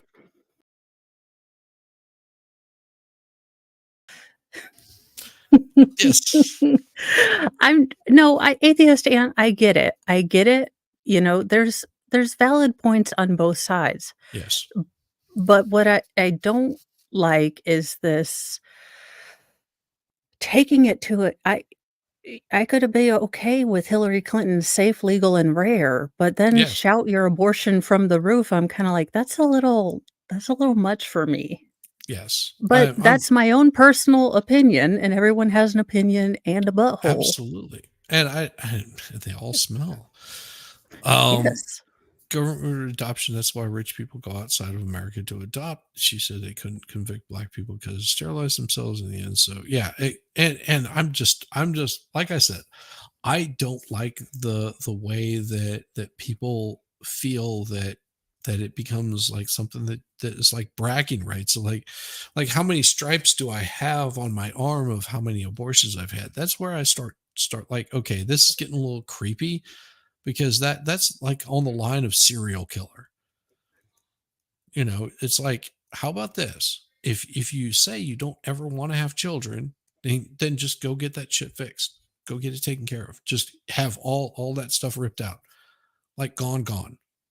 Now, I'm not talking about getting tubes tied. I'm take it all out. If you're so interested in not ever having children, then what's the problem? Because, to me, that seems like if you've got that kind of attitude, then go for it. I think a lot of Gen Z has the increase. I think I did an article about it. The increase in childless, younger generation Z and below, the interest in getting vasectomies or tubal ligations has increased. Mm-hmm. And which will also decrease your population. And it'll come to a point where people are just like, Bill Gates can't do all of the work, and his cricket burgers can't do all of the work together. Yeah, true. That's true. I mean, have you ever had a cricket burger? No, don't knock it until your kids try it. Oh no, I'm buying half a cow, but I'm going to ask that the cow be named Greta Van Doomsburg. It's possible. I love it. Hey, can you name this child before you hang my veal out to dry? Like the Simpsons episode where you could shoot your own cow at the Texas Roadhouse, and Mr. Burns like, this one, no, this one, no, this one. Never mind, I'll just have a salad. Oh. I love it. No, and here's the thing: is like I am very much pro-life, but I know that there are instances where that is not an option, and I'm not going to sit there and condemn somebody for that particular choice. What I would like to see, as Mo said, is rare. Make it rare. Make it the abnormal portion of life. Of your. Well, it's not like you can't get birth control over the internet now. I mean, you don't even have to see a doctor. Again, I'm not saying that I'm the best with birth control, as evidenced. Yeah. But You can you can get it on the internet. I mean, you can do natural family planning if you have a thermometer. There's a lot Yeah. of things that you can do. It's just I don't know. Let's get back to Zach. Let's get back to Zach as we derail, of course. What agency was that? Us? Germantown. So go see the DA, tell the DA, hey, this is what happened, you know, whatever. It's not the first or second occurrence. Long story short, happens again. She does the same thing. Cops show up, and I tell the cops, I put my hands on her. They arrest me again and haul me away. And I'm just like, it's fucking ridiculous, you know, just because she said whatever she said. She said I pushed her at one point at the front door. I'm like, no, she turned around, ran into her own fucking Christmas decorations and tripped her damn self and spilled her shit. I didn't touch her. I didn't step forward. I didn't do shit. I just stood there and watched her. I'm only laughing because it sounds like something I would do. I mean, I wouldn't try to get someone else a case, but I'm just not the most coordinated person to begin with. So Yeah. let there be a string of tinsel. Yes. And she loses her shit, and he's just like, oh, for fuck's sake. Yes. Sir, you should have started wearing a GoPro. I don't know. Every time you had to deal with this woman, a GoPro. yeah. There's a reason why you can attach these things to you, and they're really fucking cheap, a lot cheaper than what you're paying for your appeal. Just saying. Think about that. Yeah. You get an old used GoPro for $99. How much you going to be spending on an appeal? I don't know, but whatever Zach did to keep his shirt really white, I would like to know. I have terrible luck with whites and brights in my house, but that's because I have children and I'm me, so it's not like a white shirt stays. So never mind. But Zach, if you happen to have like bluing or something, I need to know how you get a shirt that white. It's a new shirt. I mean, it's not old. It's a newer shirt. I mean, one thing I learned about keeping your t-shirts white, because I worked for Geek Squad for a while, and you have to have white shirts, and one of these clip-on ties. The reason why they have clip-on ties is so whenever someone tries to grab you, you can back off from them. All they get is that clip-on. Because it's happened, trust me. So no, the reason that you keep those shirts nice and white is you replace them on a regular basis. You know, 5 or 6 washes, and you just done. Get a new one. Okay, my cheap ass. I'll just continue to wear gray or black. There you go. Or just wash them with some red socks. You'll be good to go. Then you can be all pink. Nothing wrong with pink. Make a mess of herself.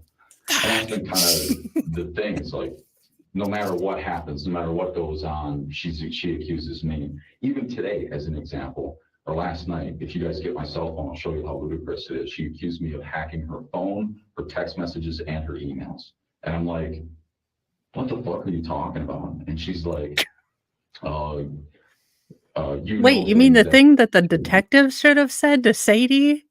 So and you caught that, right? He said just last night, she accused him of hacking his email, her phone, and all this other stuff. And you have to understand, this is like the next day or later in the day that they've brought him in. Just listen to what he says. And the you're cops just like, aren't. They're not catching it. Well, they don't look to be moving, so are they still awake?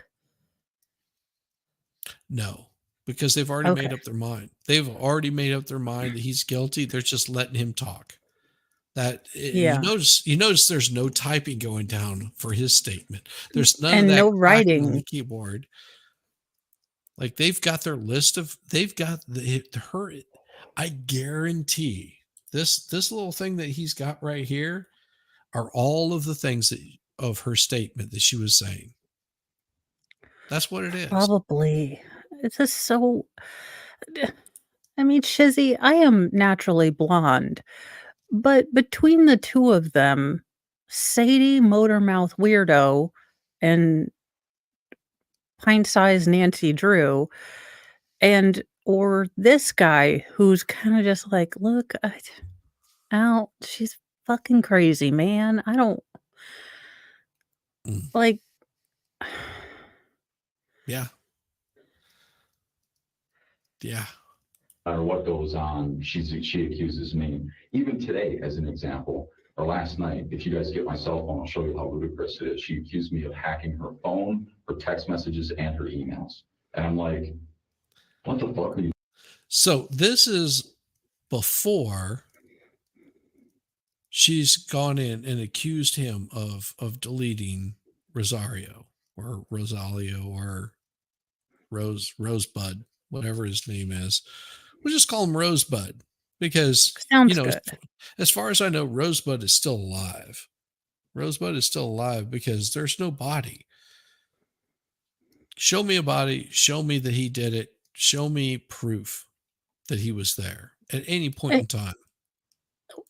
Well, yeah, I mean, again, if it was a violent bludgeoning, stabbing, shooting, and decapitation, like the state said, and he rolled all of that into a van and put it in his van down by the river, something should have lit up. I mean, it's not like he went and used bleach all over it, which would still light up because bleach interacts with luminol. Just Her story will lead to a promotion. His doesn't exactly. That's what it is. I don't know if you got her, it would seem like you'd found the killer. I could be right. Could be right. Could be. Talking about, and she's like, you know things that people shouldn't, which just my lingering suspicion is that she's doing blow. I don't know for sure. I haven't been able to verify that, but just on her behavior and, I mean, I've known her for 12 years and it's a hardship. So huge difference. So anyway, so whenever he said it's a hardship, it means that she's done it before. And she's been like pretty heavy into it because he was like, it's sort of like knowing that someone's an addict and you just say it's a hardship. It's, it is sort of like their go-to, it's like a woman, whenever she gets in a breakup, she eats ice cream. It's like, not saying that all women do that. I'm just saying that that's like their go-to, like, them, how they're going to react because this is their go-to. Whenever shit goes down, this is usually what's happening. They're either drinking heavily or they're smoking weed or whatever, and it's their way of coping with it. And he's used to seeing this kind of behavior from her, and he's not trying to throw her into the bus because he doesn't want to destroy her. Then that, I think, is what screws him. Rosebud date is probably, delete her. Yeah, I would almost bet that her current boyfriend is probably the deleter of Rosebud. Oh wait, is she dating the Michael guy? She's dating a gang member. Oh well, just saying. Nothing like a Latin king in bed, I guess. Yeah, well, what can you say? Makes a bunch of accusations, and she says, well, you know how to program or something. You know how to hack my phone. I said, I don't even know any programming languages. I just worked for the phone company for a decade. That doesn't mean I know how to hack people's phones. Like, you don't understand what I did there. Yeah, very, very big difference of working for a company as like a line operator. It'd be like saying Mo was an operator, and she took those little things. He's right here. Oh, what you got? Oh no, my husband was asking where Fry is because Fry is. We're looking at places that do more intensive training than like just PetSmart. So he would probably go away for a couple weeks to be intensively trained and then come back. So he's like, where is he? Because Fry has been known to dumpster dive and counter surf eat all the things and then not have so great tummy reactions. So Yeah, usually that happens. So it's got to give him that intensive training. Be like, no, little asshole.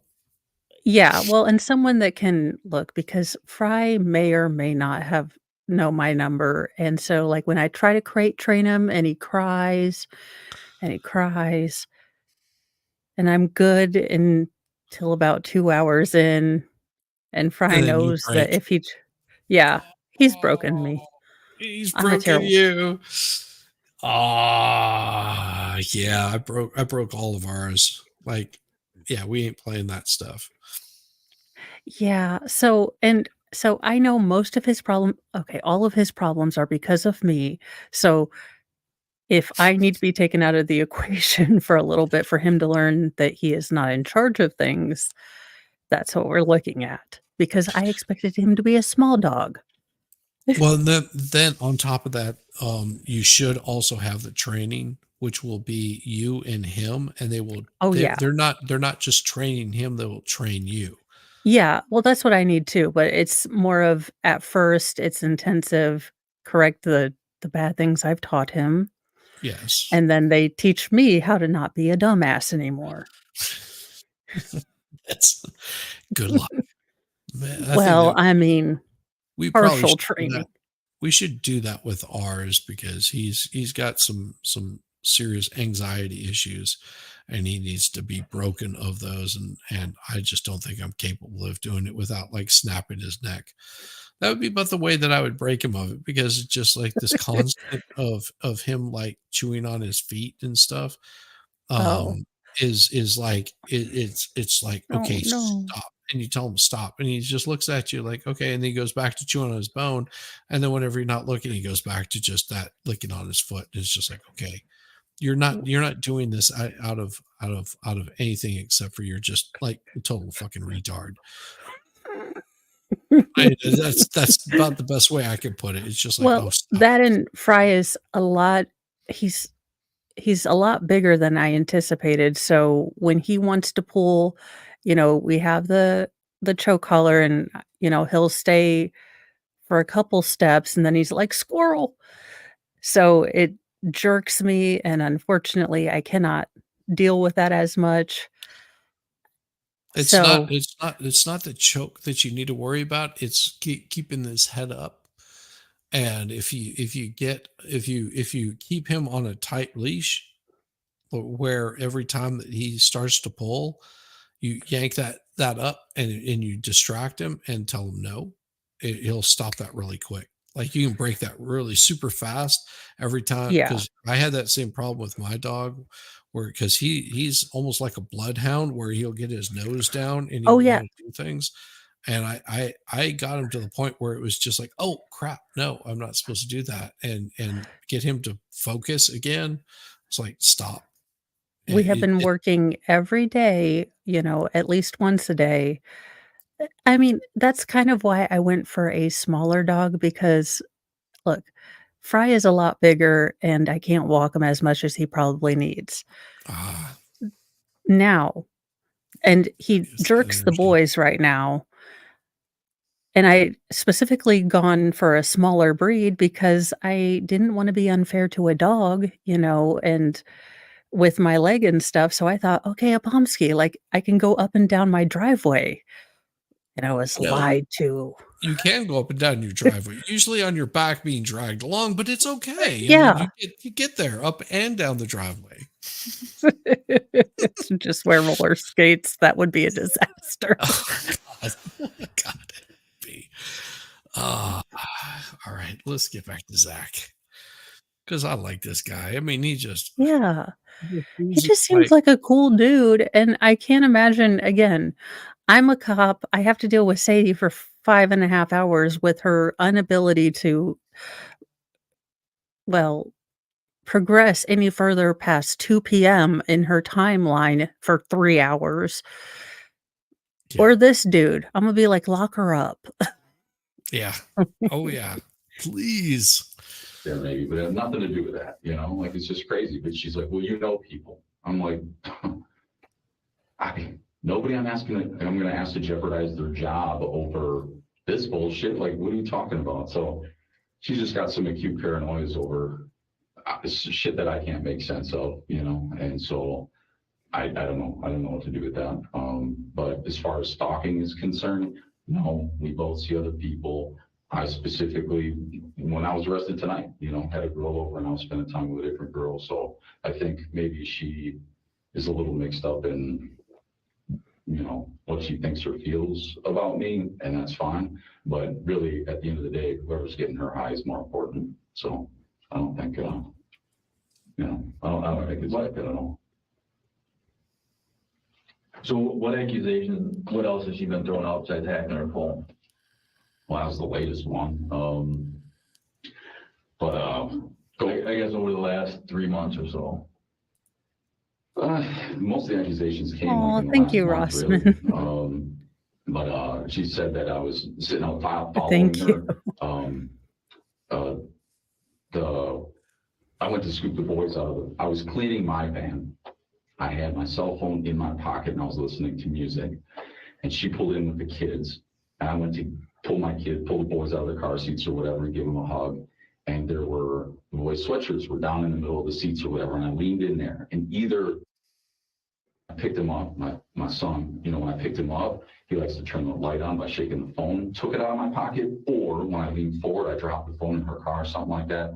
But I picked up the sweatshirts and I took the sweatshirts and I couldn't find the phone. And my daughter will tell you, I searched for the phone for like 3 days. I had to call the carrier to figure out what happened to the phone. And she said, well, you were stalking me, you were tracking me, you put the phone in there on purpose. And I said, no, the fuck I didn't. No, the fuck I didn't. It fell out of my pocket. It felt like the shirt that I was wearing, the pocket's not that deep. It fell out before. It must have fallen out when I leaned in to get the kid's sweatshirt, or maybe, I don't know. I didn't see because I was trying to reach the sweatshirts in the first place. So no, the fuck I didn't. I called the carrier. Don't make the accusation. But inevitably the way she sees it is I'm stalking her. And I said, honestly, I know you're going out with other dudes. You brag about. Okay, Shizzy. Brag about one guy, brag I about also have four, another scientific point. Yes. Okay, Zach, on attractiveness scale, probably 7 or 8. Sadie, on an attractiveness scale, 1 or 2. I was gonna do 3 or 4. I mean, she's not like cross-eyed, but okay. But That I know definitely of. she was swinging above her leagues. Now, Oh, in what universe where both of these cops having schmeckles, and a schmeckle is an indiscriminate determiner of attractiveness because it doesn't really care as long as attractiveness, are thinking, yeah, this makes sense. Sadie's getting stalked by this dude. That's like saying, that let's see, what is his name? Henry Cavill has been sending me stuff as he always does. well, no, and think about this. And I'm not saying this is the case with Zach, but there are cases where there are guys that are attractive that will choose someone that's much less attractive as them as a means of control, because they can make them feel like shit. They can talk to them however they want to, and that woman will stay because that guy is so attractive. It's just like they know that they've got like the best that they'll ever get. And so, and that could be how these cops are. Or they could be just saying, hey, let's eliminate the dating pool a little bit because this guy is much more attractive than we are. Also true. Also true. But I'm just saying there are guys that will seek out women that are much less attractive to them so that they can make them feel like shit, because they're just like, yeah, this is the best that I'm going to ever be able to get. I saw that a lot with, the crew that I used to hang out with, where they would just like they're, hey, let's get the unattractive one, because the pretty ones, Wait a they're minute. high maintenance. The unattractive ones are not. There's a song like that. If you want to live a happy life, better make an ugly woman your wife. Yeah. But because it becomes easier, it becomes easier to control because they're thinking, oh, I'm not going to get any better than this. And I mean, it's a shitty thing to do, but it does happen, and it's like, you know, that's why you see like these really big disparities and I've seen it with males and females where you have like a really attractive female and you'd be like, why is she with this guy? Oh, because that guy will do anything that she asks him to do. If she says, here's some peanut butter, lick, he's going to do it. He doesn't care. He will do anything that he possibly can do to make sure that she is happy and the queen of her world, and she will do whatever she wants to do. She will treat him like absolute shit. People are ridiculous, and I'm so glad I never have to date again. I know. I don't like the whole control thing. See, that's, I have too much of my own crazy to deal with. I don't want to control you. No, but I have neither the time nor the energy nor the Cheetos to deal with anyone else's shit. But there are people that are like that will use that as a means of control, and they'll berate them, and that's pretty much where he's at with her. Is just like, that could be what they're looking at. Is just like, why are you with this thing whenever you could pretty much get anything you wanted? And you're not an unattractive guy. You seem to work for your living. You're, fit, whatever. But why are you with this like woman that just is like completely psychotic? Like maybe you are controlling her. Maybe you are like being that kind of person. I don't know what these cops are thinking. Well, you assume that they have thought, which is your first problem. Yeah, that is true. I mean, it's the khaki pants are killing me. He looks like somebody that works at Best Buy. I'm just saying that's what he looks like. His wife dressed him in Garanimals today. No, he's wearing. I joke not. This right here is you give it a bright.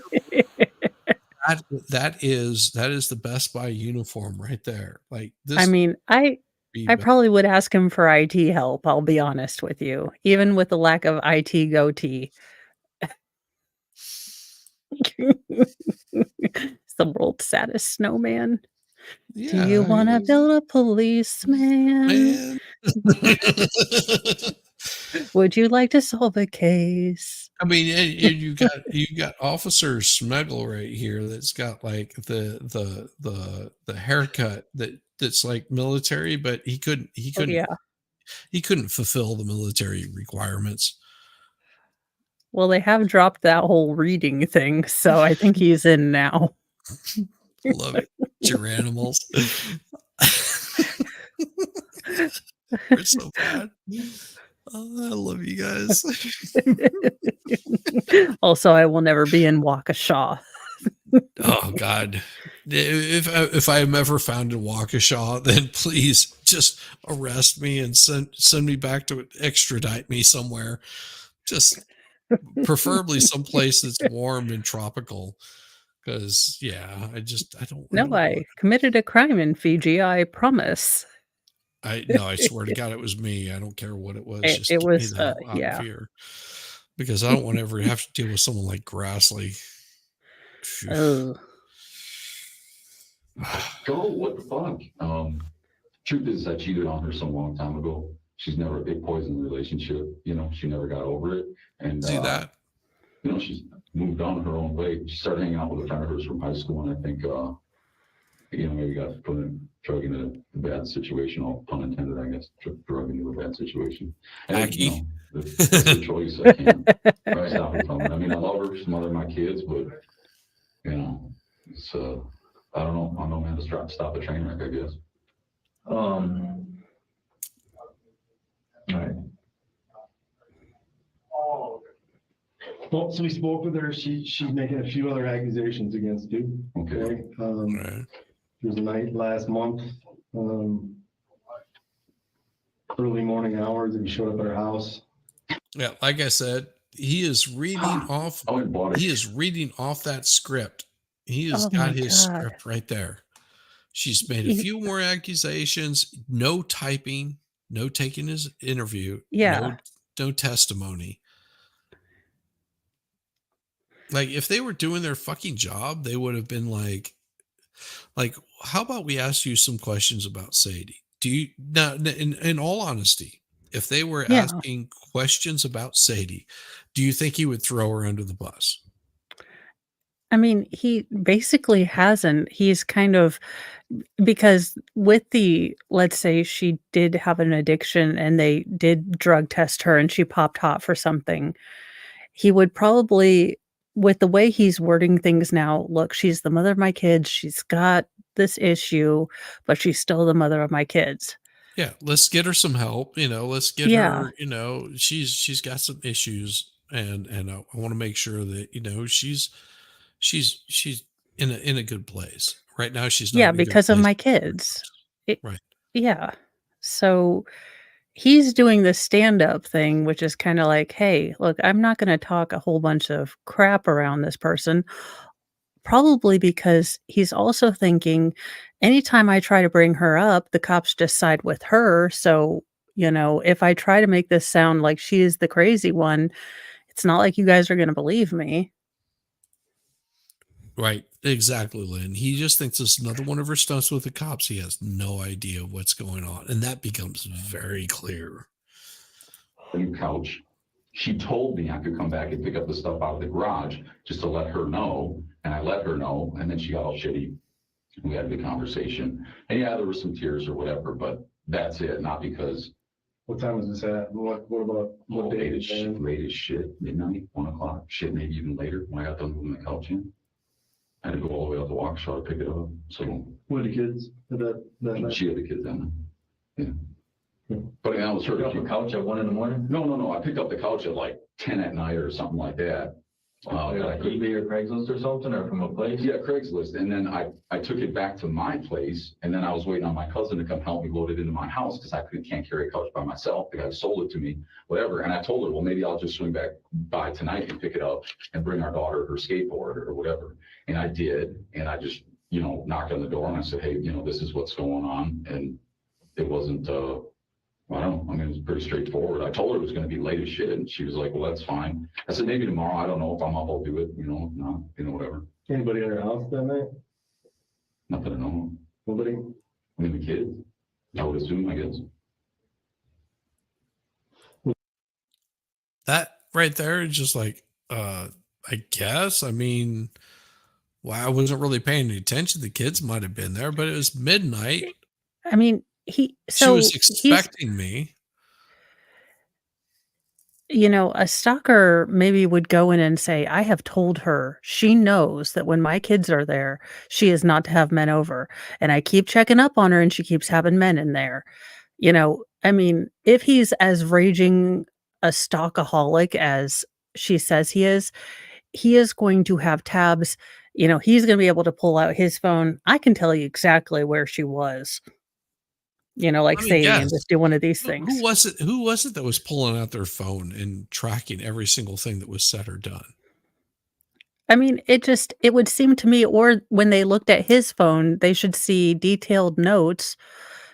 Sadie was here, tracking device here, my secret, coding powers here. So again, who was stalking who?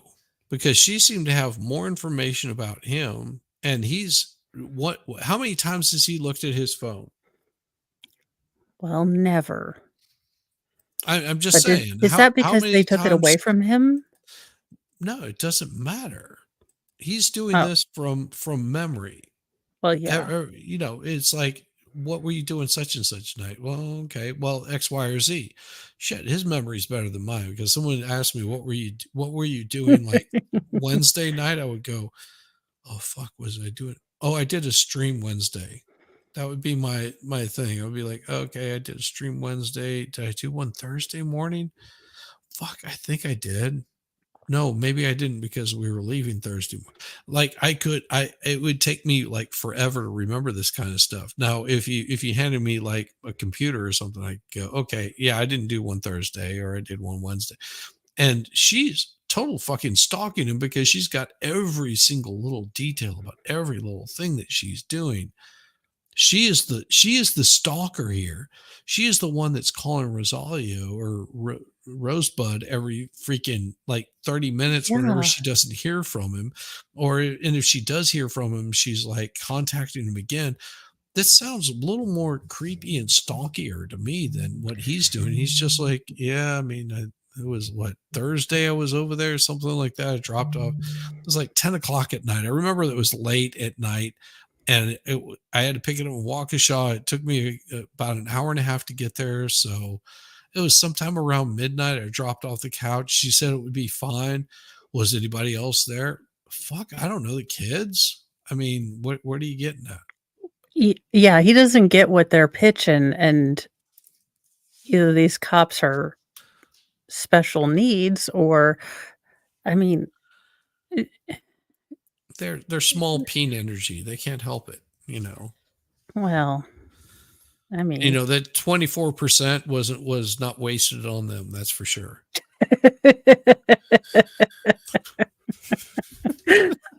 well, God works in mysterious ways. Yeah, he does.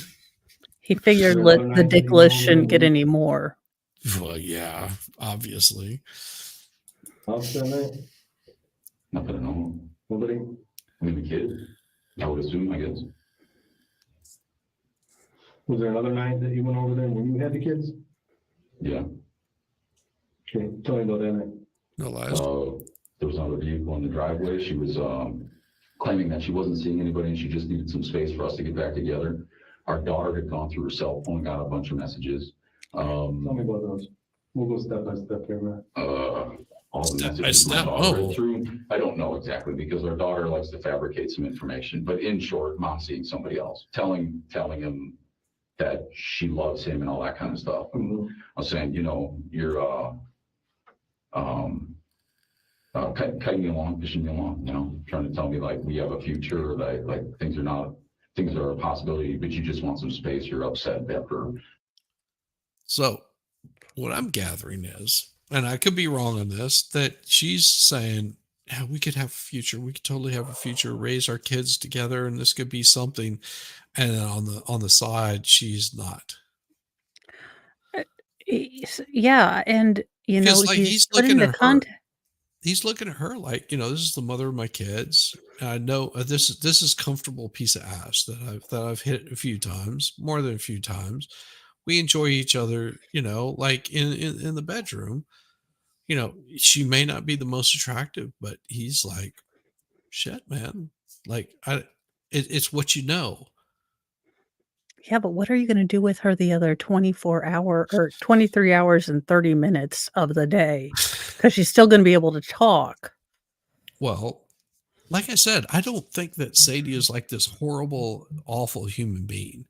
That as much as I like to joke about it, I think there are good parts to her. That there are. Whenever she's not high as a fucking kite, I'm sure that she can probably be pretty pleasant. If you sit down and you talked with her, you'd be like, you're fucking crazy, but you're not a bad person. And that's Until her daughter came up and started talking to her like that, and I'd be like, "Are you going to mom this, or do I have to mom this?" Because I will find a wooden spoon. That's where Dad would have put a foot down and been like, "Don't you talk to your mother like that at all, ever." Like, you want a foot up your ass, I will put up a foot up your ass, but you're not talking to your mother like that. That's where dads come in, because Dad ain't going to tolerate that shit from some little up and coming little bitch.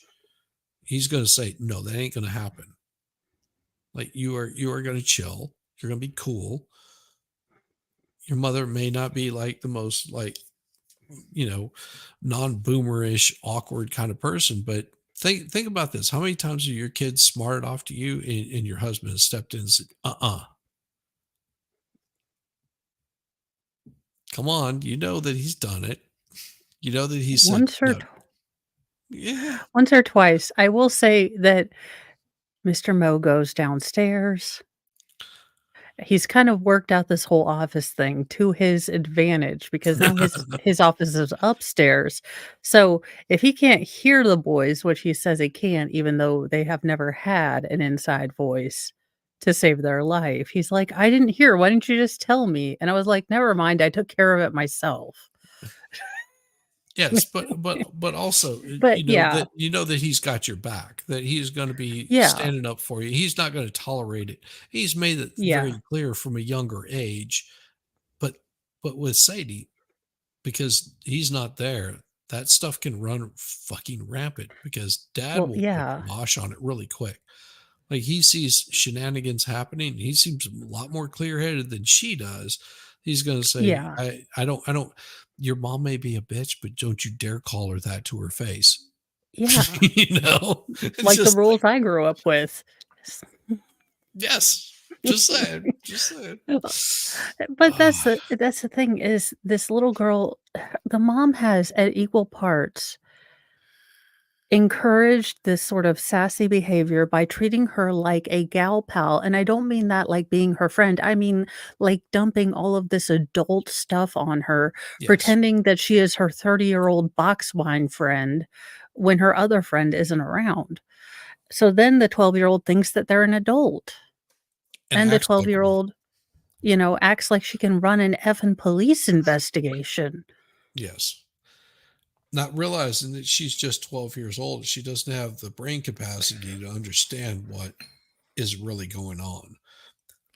She's got a perception, as all 12-year-olds do, male or female, because I guarantee Yeah. whenever I was 12 years old, I thought I knew more than I did. I was like, oh, yeah, I'm so freaking smart. Yeah, no, you're not. Trust me. I do often wish I felt as self-assured and so sure that I was right as I did when I was in my late teens and early 20s. If I had the confidence that dumb me had back then, I'd be unstoppable. Right. Oof. Our last argument or whatever, and it's not true, And so she kept insisting, oh, that's not the case or whatever. I love you, all this kind of shit. And so I did go over there, and found out that she was seeing somebody else. And okay, Where were the kids? With me. Sure. Yeah, I loaded them into the car and took them with me. They're taking the 12-year-old's word as honor. So think about this. What he just said. He said, because he asked, where are the kids? He said, they were with me. I put them in the car. I brought them with me. So that goes against everything that the daughter was saying at the very beginning, goes against everything that she was saying. Like, oh, he videotaped it. Oh, he did this. Oh, no, he just took me and he left the boys behind. It's going against everything that she said. And he's just very matter of fact. What did you do? I went over there. Where were the kids? They were with me. Very pointed fact. Yeah. Like there wasn't even any thinking about it or, oh, let me see. Yeah. We're making up shit. It was just straightforward. They were with Yeah, me. he wasn't pulling out his phone. Okay, that was when we were getting the lily pad. And then I was talking to my friend Becky, and it's like, yeah. Yeah. He's like, Looking very through my- matter of fact, no, they were with me the whole time. They knew exactly where I was. Yeah. I wasn't going to leave them alone. That's what kind of father would do that? Well, I'm just wondering, did Sadie give her a real phone? Because in order, Sadie gave her a flip phone because that's all Sadie could afford to give her. yeah. Because Sadie didn't have the money for anything more. And I'm sure that Sadie felt like shit because, she wants to give her daughter the best that she possibly can. But, the Hello Kitty backpack that, is missing the O in the hello, didn't quite fly in the daughter's eyes. So whenever she got her the phone, she was just like, this is the best that mommy can do for you because daddy taking care of us like he should be taking care of us. So here's a flip phone, and of course it ends up falling down on him because he's just not providing like he should. That this is all I can afford to give you. While mama's chucking down $60 cheeseburgers and shit like that, daughter is having to suffer with a flip phone instead of that brand new iPhone or Galaxy whatever. Well, I would think sport ball.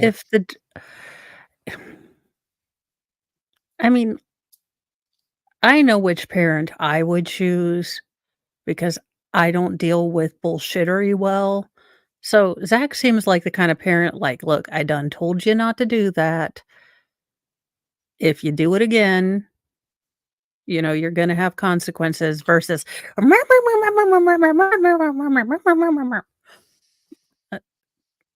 Dad, can I stay in my room all day? Sure, kid. Sounds great. But Mom, why do you hate me? But then look at it from a boy's point of view. Okay. So you were in that aspect where you just be like, I don't want to deal with the fuckery. From a boy's point of view, we're more of a protector. So what do we do as boys? We want to protect mom, make sure that she's safe. Even to our our demise, we want to make sure that mom is protected and taken care of. We will defend mom to the death. At that age, you have no idea. You don't have any concept that mom's batshit crazy. And so you're just wanting to protect mom. And if she's got your ear and she's feeding you bullshit, you don't know it because you're not seeing both sides of the story. You don't have the mental capacity to understand both sides of the of course story. not. And I talk a big game, but let's be honest. I would feel bad for my mom and I would be like, oh God, I don't want to hurt her feelings. Right. Fine, I'll stay here. Exactly. And that's where it really boils down to. And I can't take it from a girl's point of view because I've never been a girl ever in my life, except for that one time in Hollywood, but I looked pretty damn hot. I always thought you were in Tootsie. It was Halloween and it was done as a joke. Just saying there might be pictures out there somewhere, but you could still see my junk. There was no hiding that. Just well, Spandex, Spanx, I don't know have that particular undergarment yet. But it was pretty goddamn funny. I'll just say it was pretty damn funny. I was like, yeah, nope, I'll never be a chick. That's not going to happen. Never going to happen. Sorry. It's better to find that out, sooner rather than later. It's like I made a joke with my wife, which was so horrible this afternoon, and I felt really bad after saying it was something about self-deletion. She was like, "You ever dare?" And I was like, "No, trust me, that is the last thing that's ever gonna fucking happen, ever." Because I'm too prideful for that. I guess I was like, "No, I'm just look, like, I don't no." want anyone to see me when I lose. Look, I've heard you wet yourself and everything. I'd like to not have that happen in my house, even though I wouldn't have to do the laundry. I know no one else would do it up to my standards, and I'd be pissed off from heaven, and I'd have to come down and haunt people. So really, I was just like, oh, that's so bad. I should never make jokes like that with my wife, especially that close to like a family member deceasing. Son of a bitch, I'm a horrible husband. I can admit that, yeah. But she was just like, don't you ever fucking dare. I was like, wife, do you know me? Do you know what kind of asshole I am? That just would never happen. That didn't even cross my mind as a reality. I use that as a joke because that is like the most extreme possibility that I could ever possibly do. And there's no way that I would ever do that because it's just like, it's like, oh, let me chop my junk off. That's not going to happen either. It's just not going to happen. I don't care what kind of hormones you try to feed me. It's not going to happen.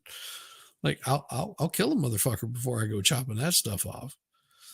It ain't gonna be me. Or you could be like me when my first husband passed and the hospital said, yeah, we have to keep him for 3 days. And I was like, were you guys not sure? Is he a vampire? What the hell are you doing for 30 days? And my mom had to kind of take me aside because I was like, are you bullshitting me? Like, is this a maybe he'll come back kind of thing? Like, why do you need to wait 3 days? I thought you were kind of sure when y'all called me. And I'm over here maybe having this verbal diarrhea. And my Yeah. mom's like, they have to wait for some blood work to come back. And I was like, okay, well, they could have just said that. I don't understand why they would tell me they have to keep him for 3 damn days. It's like, is he Jesus? I was like, Yeah, I mean, because 3 days is whenever Jesus arose. Is he going to come back? Is he going to be pushing my rocks mom is around? like, What the oh hell? my God, you are ridiculous. And I said, no, I said,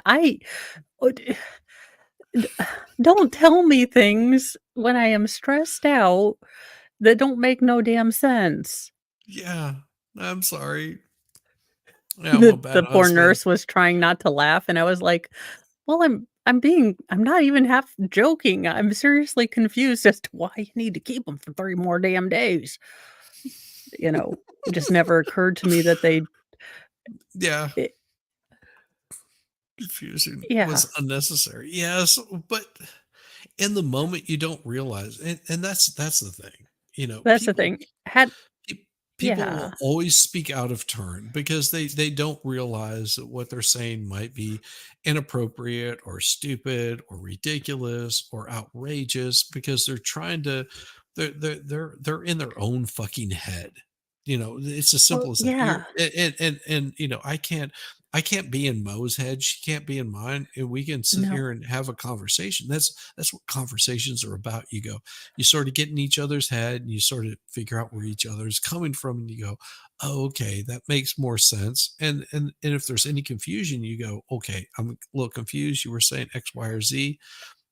But whenever you've got some rando that you've only met once, maybe twice in your entire fucking lifetime, and they're saying, "Yeah, we can't release him for 3 days." Every single thing is Well, going through your head of yeah, and to be fair, like, you're just kind of in a fog, and so even if I were processing things correctly, I would think, "Okay, this must be standard protocol." But all I could think was like, I would hope y'all are fucking sure. Yeah. And is he a zombie? I'm like, what the hell? Do we need to double tap him? I mean, what the fuck are you I guys was just doing? like, I thought y'all knew what you were doing. I mean, I was hoping the hospital would know. You sons of bitches. I was like, you Now got I'm me to drive all the way confused. down to Columbus? I mean, Oh, seriously. that's just a pain in the ass in the first place right there. But Oh. I mean, like I said, the staff couldn't have been nicer, and she was really sweet when she explained it to me after my mom was kind of like, but it was, I mean, it just never occurred to me in that mindset. So, yeah, that 6 a.m. door. Yay. Yay. God, I love it. No, it's like I said, with Zach, I can understand where he's coming from on this stuff. He's just like, okay, there's an explanation for your dumb fuckery. Yeah. It just How seems like does that go? If he would have just held this up and said to him, let's just keep the Yes. dumb fuckery to a minimum today, that probably would have saved him a lot of this conversation. Yes. There we go. Poor man. Jeez. Where were the kids? With me. Sure. Yeah, I loaded them into the car and took them with me.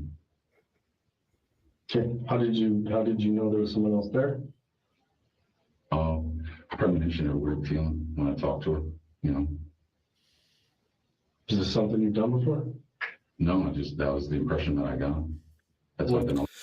And I understand what he's saying. Although the cops are not understanding, and it has to do with Sadie, because here's the thing: if for example, I'm talking with Mo and I see her looking off and muting the mic, and she's okay, I sort of got the idea that she's talking to her husband or one of the kids. That would be a Yes. premonition. So the same thing that he knows his ex because he's dealt with her before, and whenever he says, "So what's going on? What time you want to bring the kids back?" It's just like, well, and she's like wishy-washy, like acting weirdly weird. He's gonna go, oh, she's got some dude over there. Let me go see who this is that she's got over there.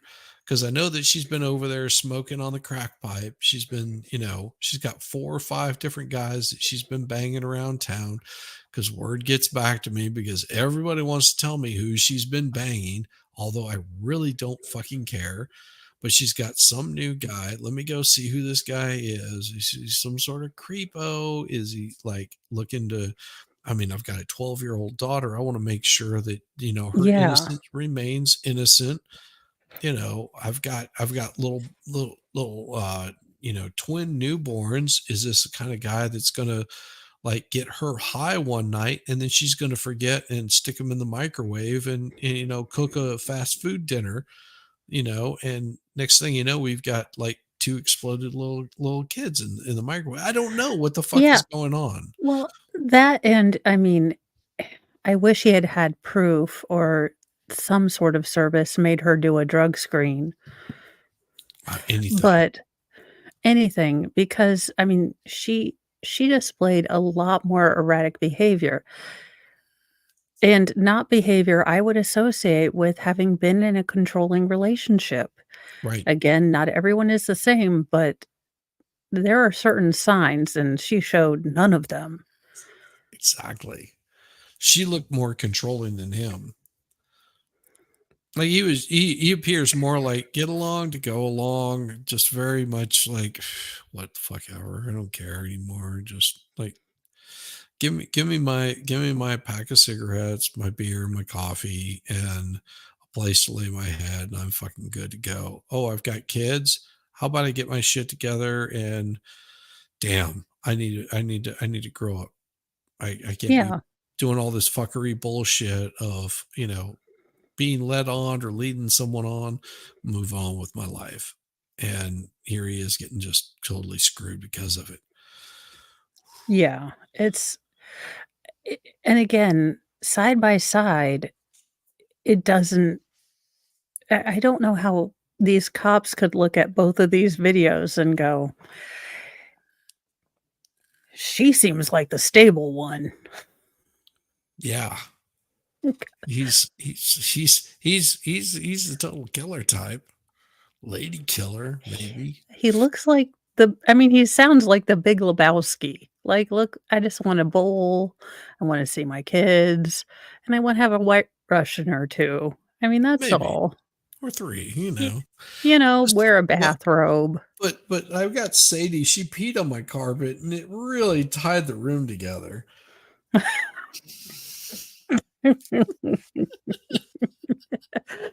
I hated that movie. I did. It's like an entire episode of Seinfeld, Yes. and I don't like that.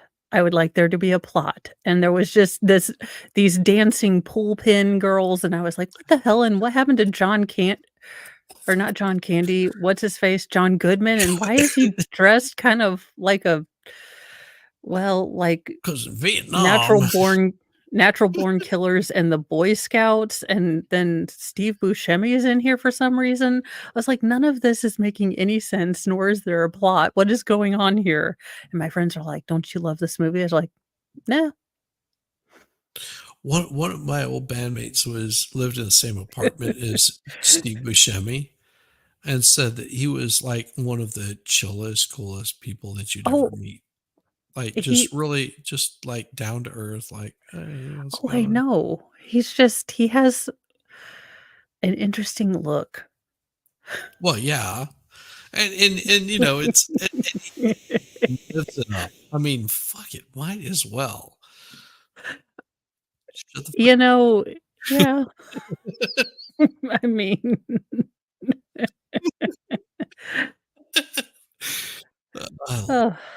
yes, Exactly. Big Lebowski right here. Just like, okay, whatever.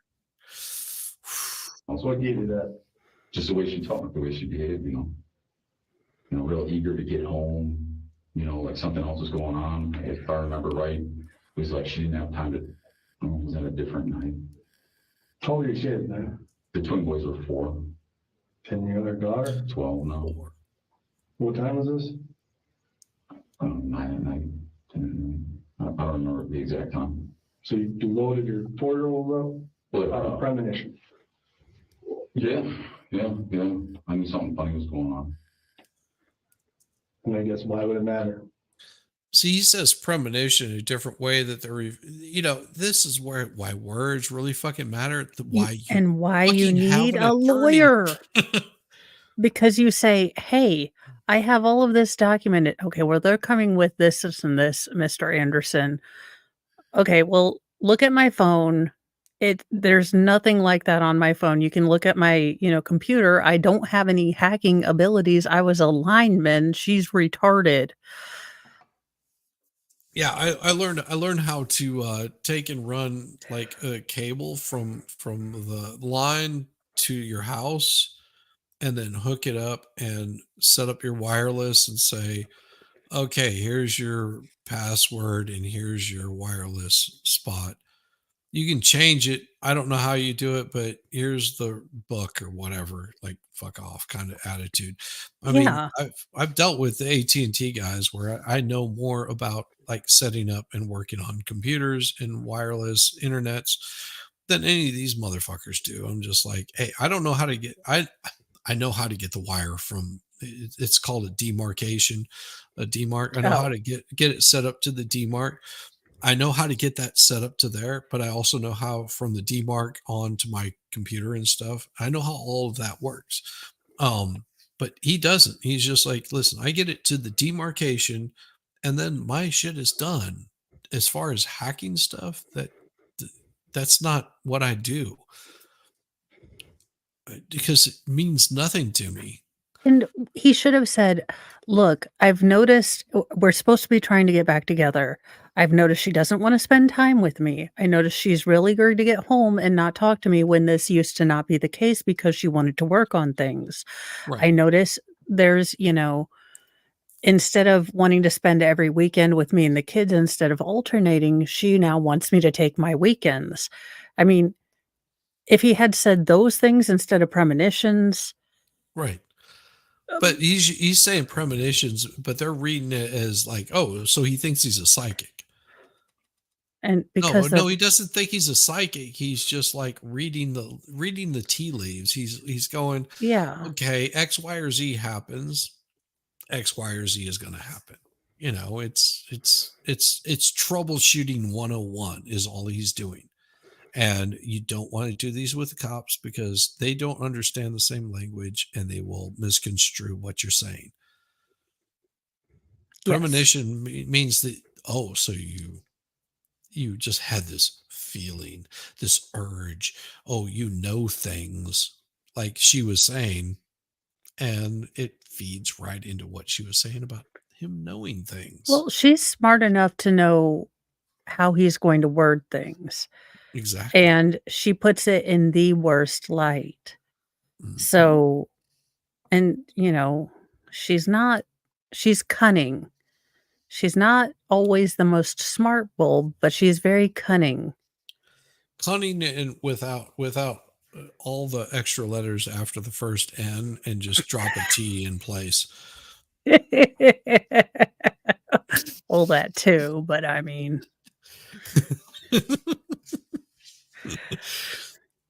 I'm so bad. You've seen worse. For me, it gives me a definitive answer whether she's lying or not, I mean, this was, I don't know, weeks ago now. Did she invite you over? She has, yeah. Did she that night? No. Yeah. Have you ever done this before? Went over premonitions? No. And what if I told you that I have reason to believe that the 4-year-old went with you that night. Why would you originally believe they weren't with me? Because we spoke with. Yeah. Mhm. I mean, one good, but two of them, she said that they were there. That's goofy. I don't know, she really doesn't have a reason to lie to us. Says you. I mean, I kind of know my daughter, and she doesn't have a reason to lie about a lot of shit. I mean, she just did a whole. Well, I'll tell you this, most of the Interrupted him.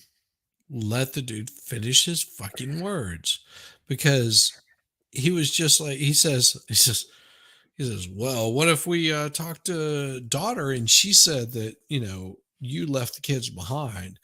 And he was like, well, then she'd be lying. Well, if you knew my daughter, she'd be, oh, let me interrupt you right now, because what I have to say is more important. Also, they have met her and she changed her story 3 times within an hour. But Yes. no, she's totally honest. I just said she faked cancer, dude. What do you want from me? Oh, it's coming. It's coming. conversation that we had with her, Sure. she chose your side, Right. most of it. Okay. Okay, and I think she was being honest with me, or she wouldn't have chose your side. She would have made you look like the bad dude the whole time, but she didn't. She didn't. She made you sound like a good dad. Well, she was And, manipulative. Really had nothing negative to say for the most part. Yeah. Which led me to believe that she's telling me the truth. She doesn't have a reason to lie to me. You know what I mean? No, I don't know what you mean, and I'll give you some. I love it. No, I don't know what you mean, because she is a fucking little liar. And if you knew my daughter, which you don't, because she is a little fucking liar. What you're seeing is not what you believe, and don't believe what she says, because she's a little fucking liar. And he's trying not to say this, but this is how you have to act with these fucking popo. You have to say, listen, my daughter's a liar, and she will lie to get herself out of any situation that she can possibly think of. And whenever she gets caught in a lie, she just makes the lie even bigger. It's habitual for her, and I think she gets it from her mother. Just saying. Some examples, okay? So, so she just got in trouble. It was a big sting. She just got in trouble for putting.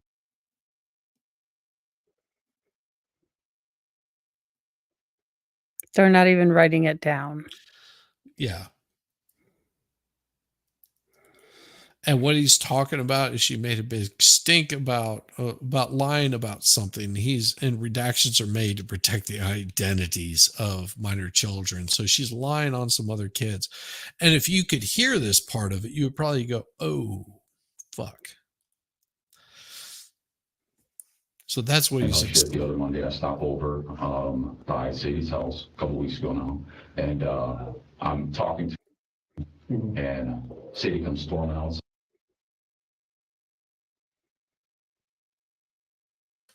Now, most of what she said, you could confirm. Most of what she said, you could verify. But for whatever reason, she tries to lie a little bit to make things look a certain way, and it's not true. So. And we've seen this kind of stuff before. Did we not say this last time about her? That here's the thing, like cults are really popular of doing this. What they do is they give you a little bit of truth. Oh yeah. A little bit of fact. Habitual liars give you that little bit of things that are true, that are believable. So whenever they tell you the lie, that's part of the con, is they tell you this lie that is absolutely bullshit. So you can sit there and you can verify that, the sky is blue and all that kind of stuff. But then whenever you say, but whenever you see it turn orange, that means that the devil has awoken, and that is time for you to take your life. And what happens whenever like in Georgia, because they have these low light situations where the sky will actually turn orange, that if you believe this, that means that the devil just came out and it's time for you to dance with snakes and do all kinds of like little weird stuff. it's, you know, and that's what happens is a little bit of truth. And then you give them the big lie because those truths are verifiable. The lies are where faith comes in. And that's what these cops are hornswoggled into believing is faith. Faith will fuck you every time. Verifiable facts don't. No. I hear you, and like a lot of it's very credible, and it's tough for me as a dad to try and figure out. But there are some things that it's just like, why wouldn't you just tell the truth about that? I'll give you another one. The last 2 times she's gone over to my dad's house, she keeps stealing my little sister's cell phone. They can track it. You know, like they look at where it goes. Why are you taking it? It doesn't matter. No, well, but I didn't. And she tells a lot of truth and then some lies when she wants to try and curtail. You know, She got punished for that one, right? What was the punishment? Anything else? You guys take anything away? Well, the cell phone. Which one? Good One question. she took, or? Well, that got returned to my sister, so of course that one. And then as far as her, when was that? Did she have her cell phone then? I think she had her cell phone. Her mom got her a phone for her birthday, and so her phone. Right? Yeah. So her phone got taken away. Right? Okay. Speaking of her birthday, let's talk about that day. Sure. Okay. I got the kids that morning. We go up and down the trail, skateboard. We go up and down the trail, practice riding the skateboard. Everything. Sadie was there for that. Yeah, she stopped by. My brother was there. My sister was there. You know. Good day. Yeah, it was a little overcast. You know, wish there was a little bit more sunshine, but it was by and large a good day. And then Sadie invited us all back to open presents at her house, so we all went over there and ordered food. And then they screwed up the food orders. So we had like double order food, big buffet. But generally speaking, a pretty good day. Any conversations with Sadie, the two of you? Yeah. Privately? Yeah, we had some words because my mom's been very promiscuous and I have a lot of half siblings, right? And one of my sister had made a comment about mom being a whore or a slut or I mean sleazy or something like that or whatever. And I'm like, damn, don't say that. Mom's standing right there. And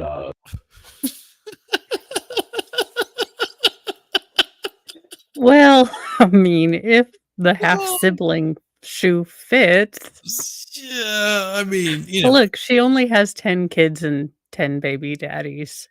Yeah, I mean, you know,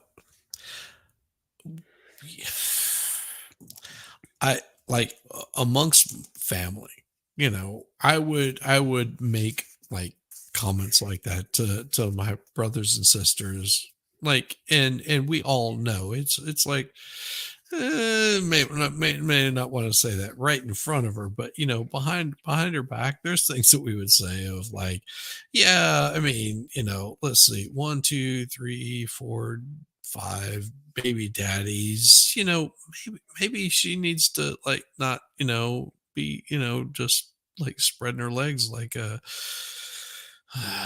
like an open flea market or anything like that. I'm just saying, you know, it's like whenever you get, you know, to a certain point, just like, hey, sweetheart, you know, maybe be a little more stable, you know, might be good. But, you know, we wouldn't say that in front of her. It's just like, you know, we all know.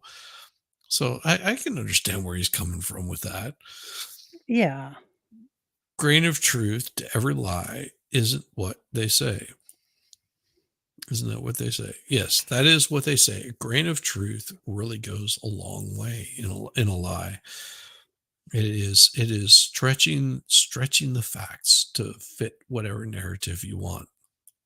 Sadie got all pissed at me, so we did have a conversation then, because she took offense to it, joking that it was her that you know my sister was talking about. My sister doesn't know. My sister doesn't have information.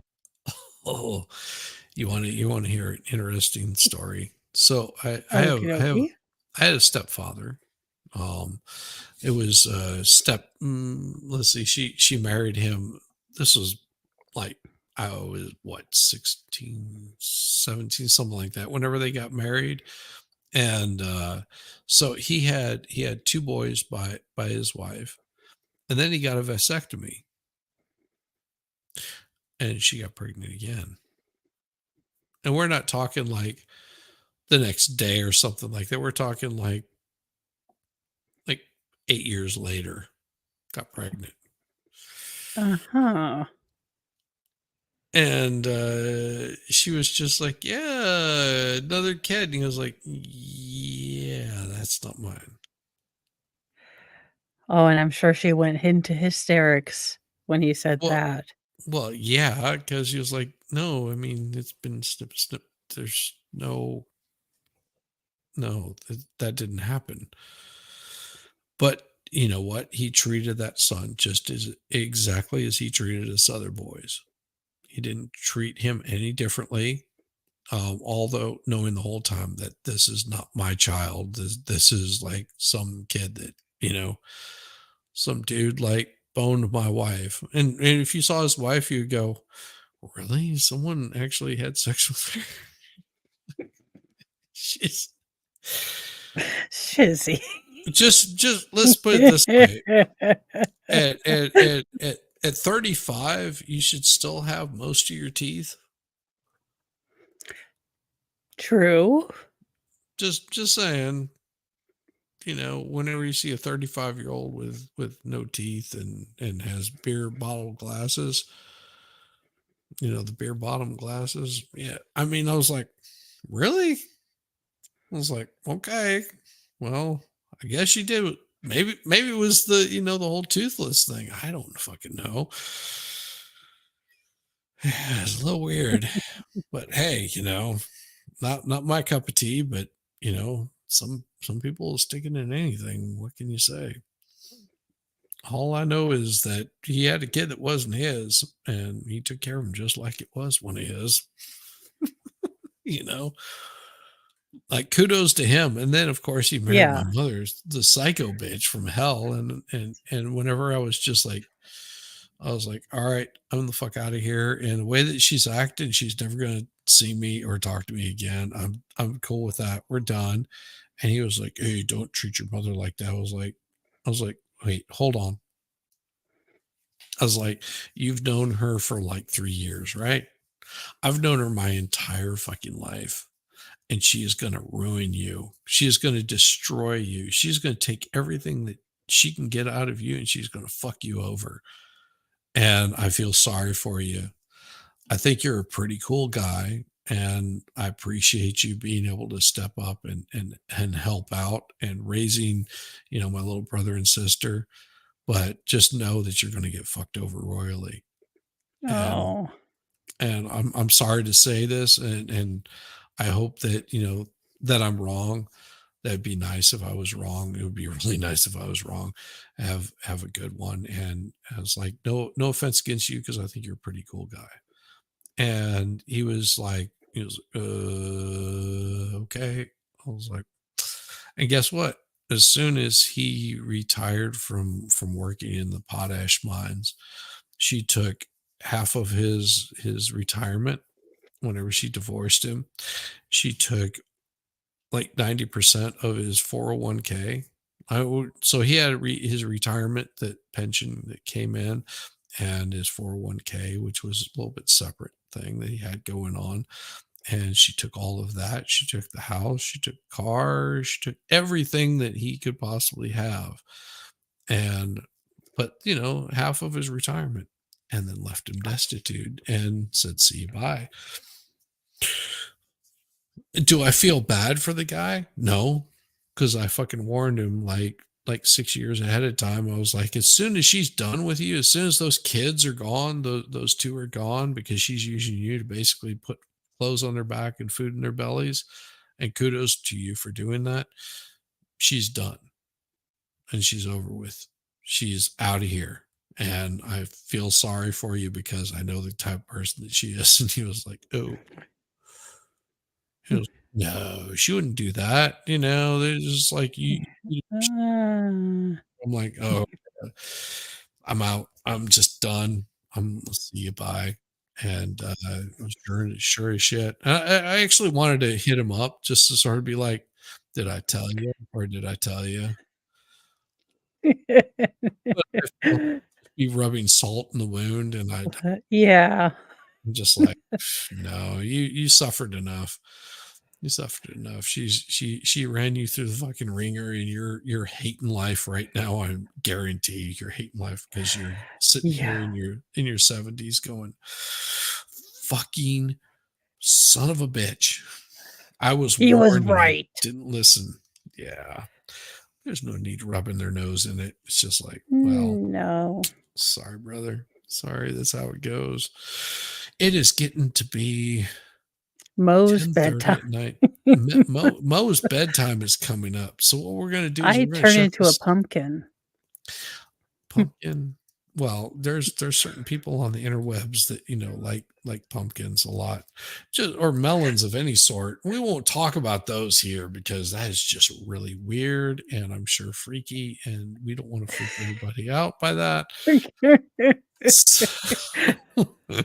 So with that, we're just going to give you guys a fairly well, and just know that I will be here in the morning, bright and early, bushy-tailed. Well, at least with a cup of coffee in hand. Don't know if I'll be bright-eyed and bushy-tailed, but I will have a cup of coffee in hand. And then we'll route you guys over to Mo so you can watch her for her newsy news in the morning, which will be all the more better because we have, like, I guarantee you there's some fuckery that's going on tonight that we don't know about that she's going to get hit on, and she's going to go, holy shit, this is like crazy bad shit. That what is this? Pretty much. I did share Biden's smexy life with everyone. Figured I would lose all the subscribers. Well, at least the ones that, are into that kind of stuff. They'll be just like, oh, damn, we got found out. Don't worry about them, Mo. Don't worry about those subs that are into Mo to Biden's little smexy times. But yeah, and then of course I will set up a new stream after I'm done and tomorrow, and we'll do another one of these tomorrow. Damn, Mo, you realize that how far we made it through this? Like, this is 10 minutes. 19 minutes, almost 20 minutes. Holy shit balls. We were on fire tonight. Like, we made through a lot of this tonight. Of course, we spent the first hour just talking about what the fuck ever we want to talk about, because that's what we do. We just have pretty fun. Much. If you came here expecting that we were not going to be fun and hilarious and like poke fun at one another and talk about shit that it has nothing to do with this, well, then you tuned into the wrong place, because we just have so much fun doing this. And I will say it is all about just relaxing. If people are getting, here's the thing. Getting stressed out over shit you have no control over does nothing except give power to the people that have control over you. Don't ever stress out over it. Just go, yeah, fucking life. It's a beautiful thing, and I happen to be living it. May not be the best of it, but it is my life. And the rest of you people can just have a wonderful evening, and we will see you tomorrow. Yes. Peace, y'all.